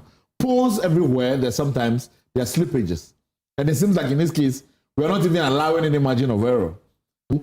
Question than even in terms of what the parties were doing on the ground. And I'm amazed. I think that it's something that we need to study more. It is not only for electioneering polls, but also to test the temperature of the process, that more of Musa Dankwa's and what Global Info Analytics is doing becomes mainstream, I think. Okay. The last question I forgot to ask, 30 seconds. Who is your candidate for the Chief Justice? Bafu Boni, Amadou Tanko, that's funny because Mami and I have seen things. Okay, so. I think it may be an unfair question to ask Mami because her mom is is being gossiped that she may also get it because you need a woman and somebody of a stature to bring the court together. Thank you for sparing me. But I'm saying this though, I think it's going to be somebody on the bench originally rather than somebody from outside. Yeah, which I think that's what's more likely. All right. My outfit is by Konati Clothing, 0244-676732. 676732 is a number to call. This has been Newsfile. It's your most authoritative news analysis platform. Thank you to Ayikwe Otu, to Mame Mensa Bonsu, to Nana Bafo, and also to you, Inus Afuseni and Oliver Baka Vomawo. I'm Samson Ladia Yanini. Have a good afternoon. See you next week, God willing.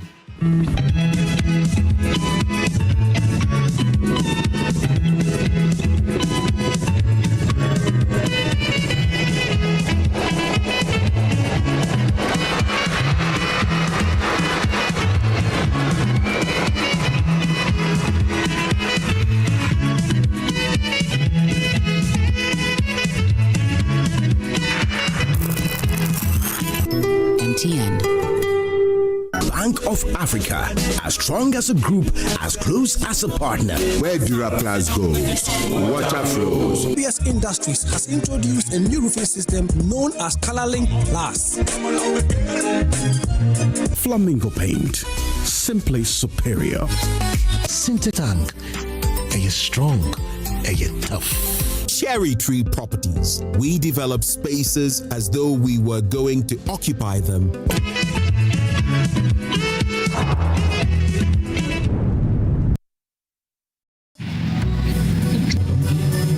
So, Charlie, the deal there, I almost get her.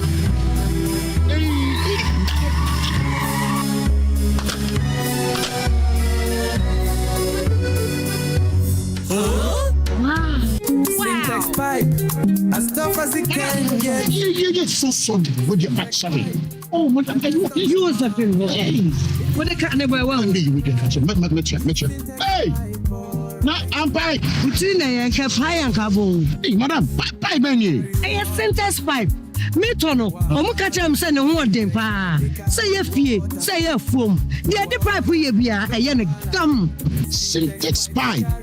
Why, Eliki? Come, madam. From today, syntax pipe in my pipe. No two ways. We need a pipe ben abe use. SINTEX pipe. Syntax pipe. In the carry water. No hala. For decades, we have helped businesses connect with their trade partners all over the globe. From Ghana to Burkina Faso, Côte d'Ivoire, Benin, Togo, Senegal, China, Morocco, France, Netherlands, and many other countries. We have made it possible to bring Ghana to the world. We have brought small and medium businesses closer to their customers across the regions in Ghana with our SME support facilities. We have brought relief and smiles to the faces of families with our employee personal loans. With our cutting-edge technology and digital support, we take the burden of complex thinking off you, making life simple. That is who we are, as close as a partner. Bank of Africa. We are indeed the African bank with the global reach.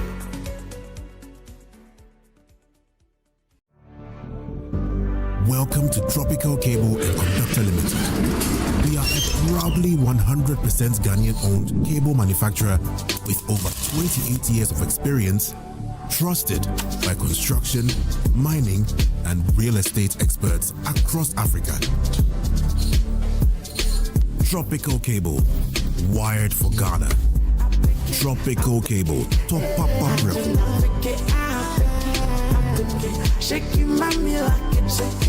Hi, now let me share my wildlife experience with you at Safari Valley Eco Park. Welcome to Safari Valley Eco Park. Our electric shuttle pulled up, and in no time, our tour began. We were surrounded by wildlife from the moment we entered the eco park. We were greeted by experienced tour guides who took us through orientation and how to better enjoy the experience. Watch these animals roam freely in their natural habitat undisturbed by our presence. We saw zebras, sable antelope, brown cranes, mara, silky chicken, nyalas, Shetland ponies, and so many animals I just couldn't keep up. Our tour guides taught us so much about the wildlife, their behavior, and how to interact with them. I even fed them. We also went fishing on a man-made canal. Then we took a break to have lunch in this serene environment. All this amazing experience for this price for adults? This price for teenagers. It's a bargain. As the sun began to set, it was time to go back home, but not before dinner by the campfire. It's been a thrill of a lifetime, and I can't wait till my next visit. Safari Valley Eco Park, bringing you closer to nature. Ghana, the wait is over. The grand finale of the Energy Commission Senior High School's Renewable Energy Challenge is here. Watch as 6 outstanding schools, Presbyterian Boys SHS Presekli Gone, Adidome Senior High School, Ahantaman Girls Senior High School, Ola Girls Secondary School Kenyase, Damongo Senior High School, and Dabopa Technical Institute compete for the ultimate title of Ghana's Clean Energy Champion. Join us on Tuesday, 7th October 2025 at the Accra International Conference Center at 10 a.m. Who will rise to the top? Catch the thrilling finals live on JoyNews at 10 a.m. prompt. The Senior High School Renewable Energy Challenge is powered by the Energy Commission and the Ministry of Energy and Green Transition in partnership with the Ghana Education Service and the Ghana TVET Service, and with support from GIZ, Ashes University, Volta River Authority, Greenfield Ambassadors, Star Oil, and the PURC. Media partner JoyNews. Have you been to Aqua Safari lately? Let me share my experience with you at the new Aqua Safari Resort. When you arrive, you're greeted by warm smiles and introduced to your 24-hour butler who already has your itinerary sorted. Enjoy water sports activities like jet ski rides, kayaking, water sliding, flyboarding, and castanet fishing. You can even have your lunch here on the boat cruise. Experience horseback riding, tennis, and some golfing amongst a host of other activities. Let the tour guides take you through the sceneries of the Volta River, the mangrove forest, the friendliness of the animals, local and exotic birds, while you pet and feed them. You can have this large space for your conferences, corporate retreats, and so many activities as part of the package. We chose to have our breakfast with a beautiful sunrise right in front of our cabin. We had an amazing experience, and I can't wait to return for more. Visit Aqua Safari Eco Resort in Ghana, bringing you closer to nature.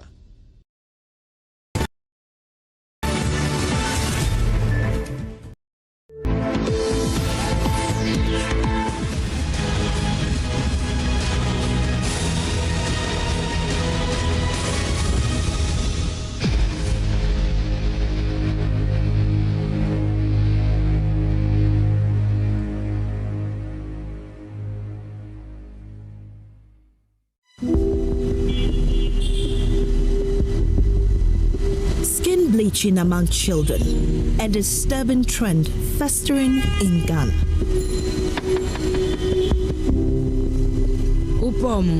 Like kalani efe omuya tuntumi sa enyamefe. A fashion craze now falls on newly born babies and children as young as 3 years. I've had mothers who've had concerns about the color of or the complexion of their newborn babies. And some think there will be suspicion of infidelity.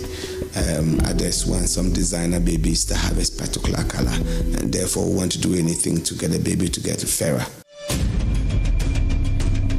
Banned skin lightening creams containing toxic ingredients are being applied to tone children's skin and make them socially acceptable. When they are like 3 years, 4 years old, that's when the parents, those who don't have knowledge about, that's where they start bleaching them.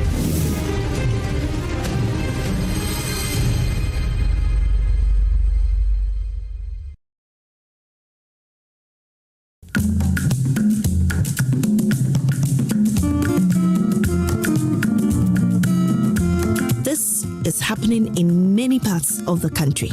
But we begin our investigations in Choko, which is home to thousands of people.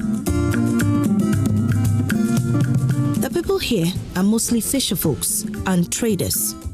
The puzzle here is why some parents in Choko are risking the health of their children just to make their skin lighter than when they were born. Like kalani efe.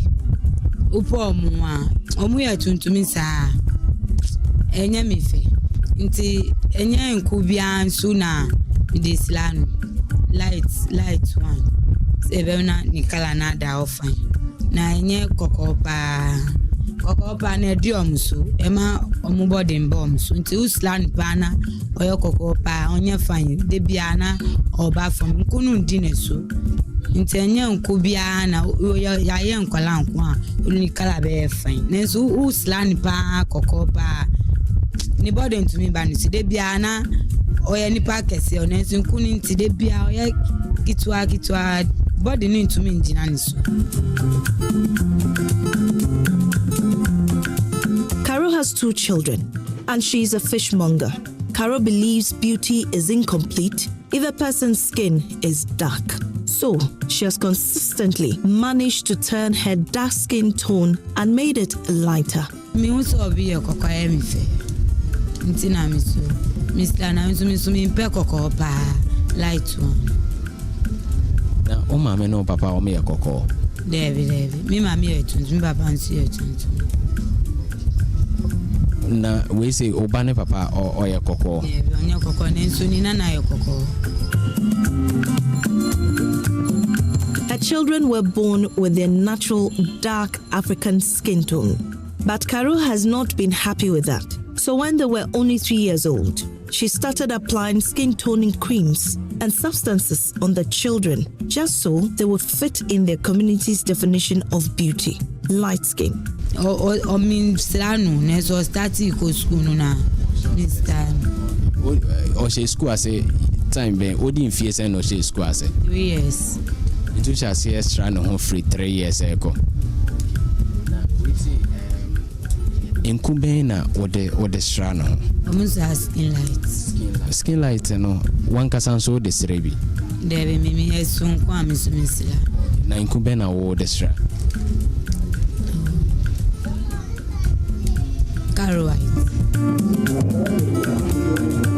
The cream is called Skin Light, one of the popular skin lightening creams on the Ghanaian market.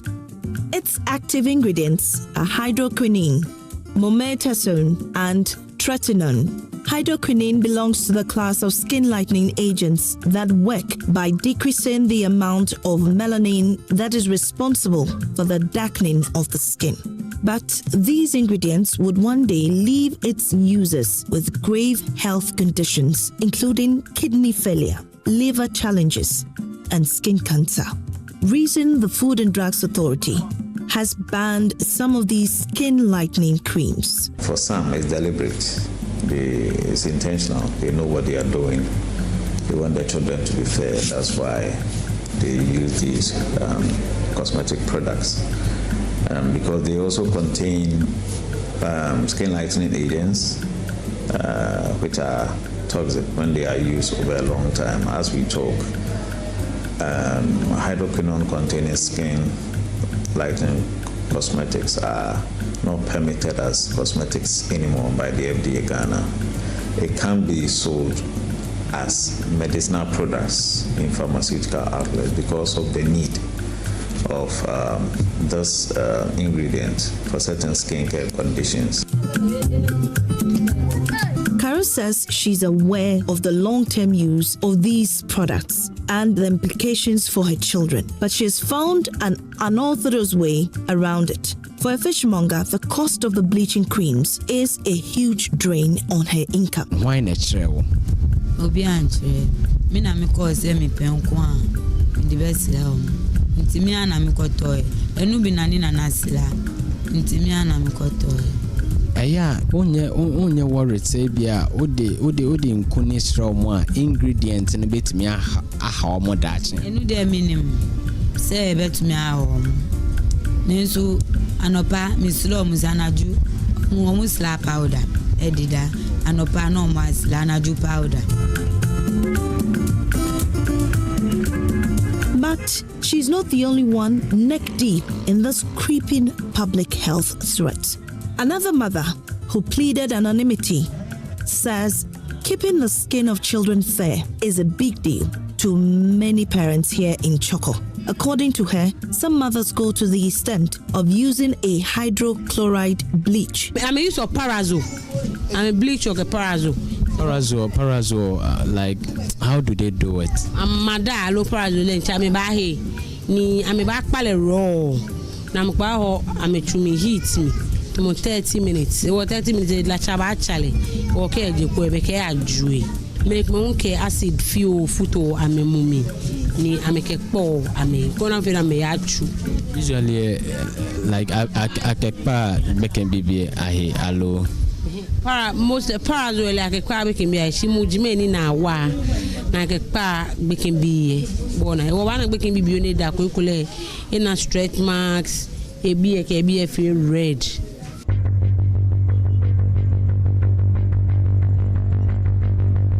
She lists the many banned creams that are used in the lightening of the skin of children. She says lightening the skin of their children is considered a status symbol. Usually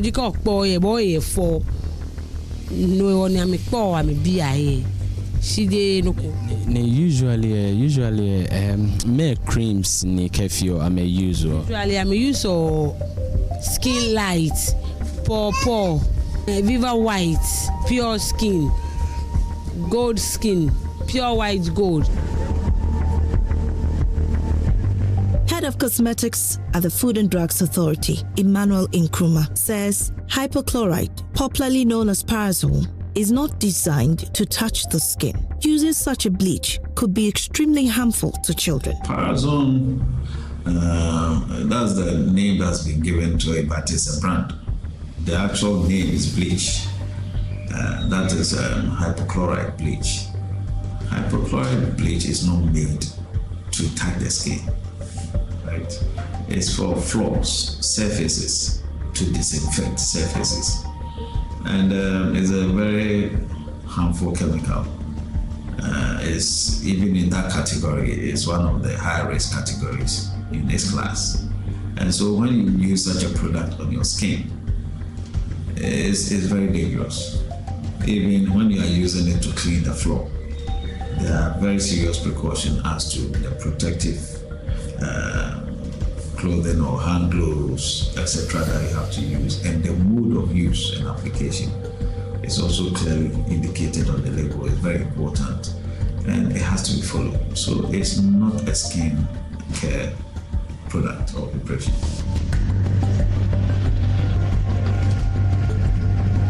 Some people usually associate fair skin with beauty, purity, and affluence. Those studies on bleaching of the skin of children in Ghana are limited. The World Health Organization reveals that more than a third of the population tone their skin. Bleaching of the skin is present in many African countries, with Mali pegged at 25%, while 77% of the Nigerian population use skin enlightening products. Gynecologist and former Deputy General Secretary of the Ghana Medical Association, Titus Bayo, says some nursing mothers are engaged in bleaching their newborn babies. He provides an insight into why such mothers engage in the act. I think I have had experience with mothers seeking to bleach the newborns. What I haven't encountered so much is people trying to bleach the baby whilst it's inside of the womb. That I haven't personally had an encounter with mothers like that, but I've had mothers who've had concerns about the color of or the complexion of their newborn babies. And some think there will be suspicion of infidelity. Others want some designer babies that have a particular color and therefore want to do anything to get the baby to get fairer. He, however, paints a grim and worrying impact of the practice, one that's irreversible. I mean, you can imagine the very obvious health consequences. Some do know about them. I doubt anybody will be completely ignorant that there are health risks associated with bleaching they themselves and the newborn. And for those who are not aware, they must know that there are serious health consequences to the mother that is doing the bleaching, especially if you are an expectant mother and you are bleaching whilst you are still pregnant.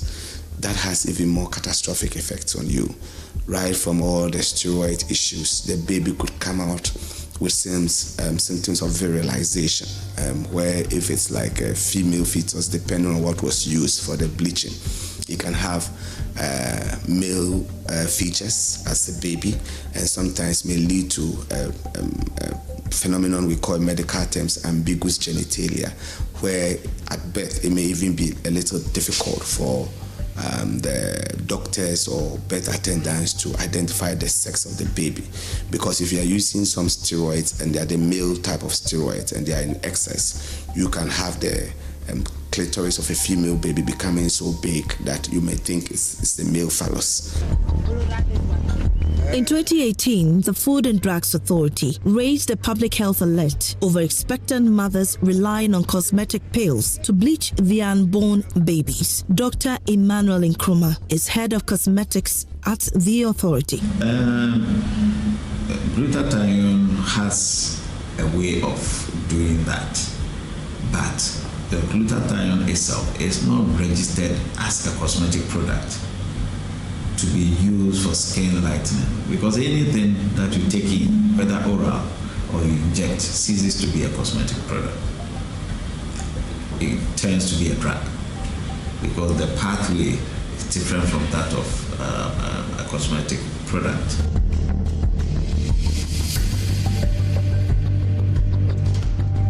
There are fears some women are now resorting to intravenous bleach, where chemicals are injected into the bloodstream. The agents of this practice are the beauty and cosmetics clinics dotted in cosmopolitan neighborhoods. The investigative team engaged some of these clinics, and this is how much they charge per session.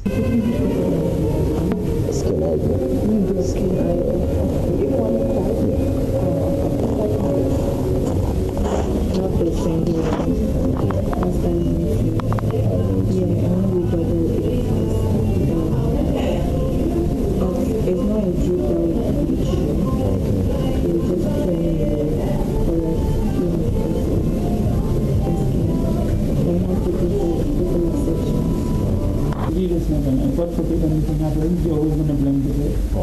Yeah. And also, you know, it's true, we're mixing it with 500 ml of fluid. I don't want to overfill her, especially because she's pregnant. Dr. Bayu notes that the springing up of these clinics is worrying. He observed that bleaching through intravenous bleaching substances has far-reaching implications for every part of the body. I think we should be very concerned about it, and I'm hoping that the regulatory agencies would quickly step in. Here I'm talking about the Health Facilities Regulatory Agency, I'm talking about the FDA, and other regulatory authorities that are in this space, because I mean, not even to expectant mothers, to anybody at all, there are risks of these medications. And now it's bleaching has gone high-tech.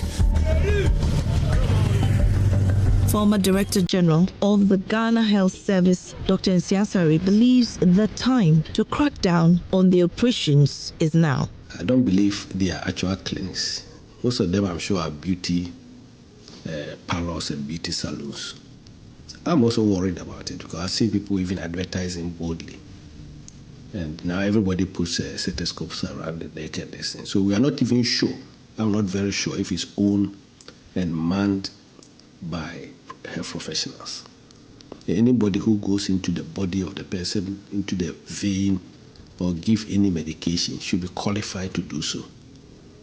So I know that HEFRA, which regulates such clinics, hospitals, maternity homes, and hospitals, some of us have asked them to go around and find out if these areas are actually registered. Mr. Nkrumah's worry, however, is that many of the active ingredients in these skin lightening creams have been banned by the FDA and are toxic for its users. That practice is not permitted, because if it is, then the Medical and Dental Council will have to approve either the individual who is doing that practice as a professional who has the requisite education and background to do that, or the facility will also have to be licensed by HEFRA to be able to do that.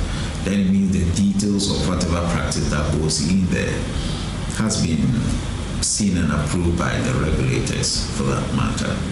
So if you are not in any of these categories, then you don't qualify to do that, because whatever is being done is clinical in nature. So it has clinical implications, and it has to be done by a qualified professional to be able to do that. Back in Choco, many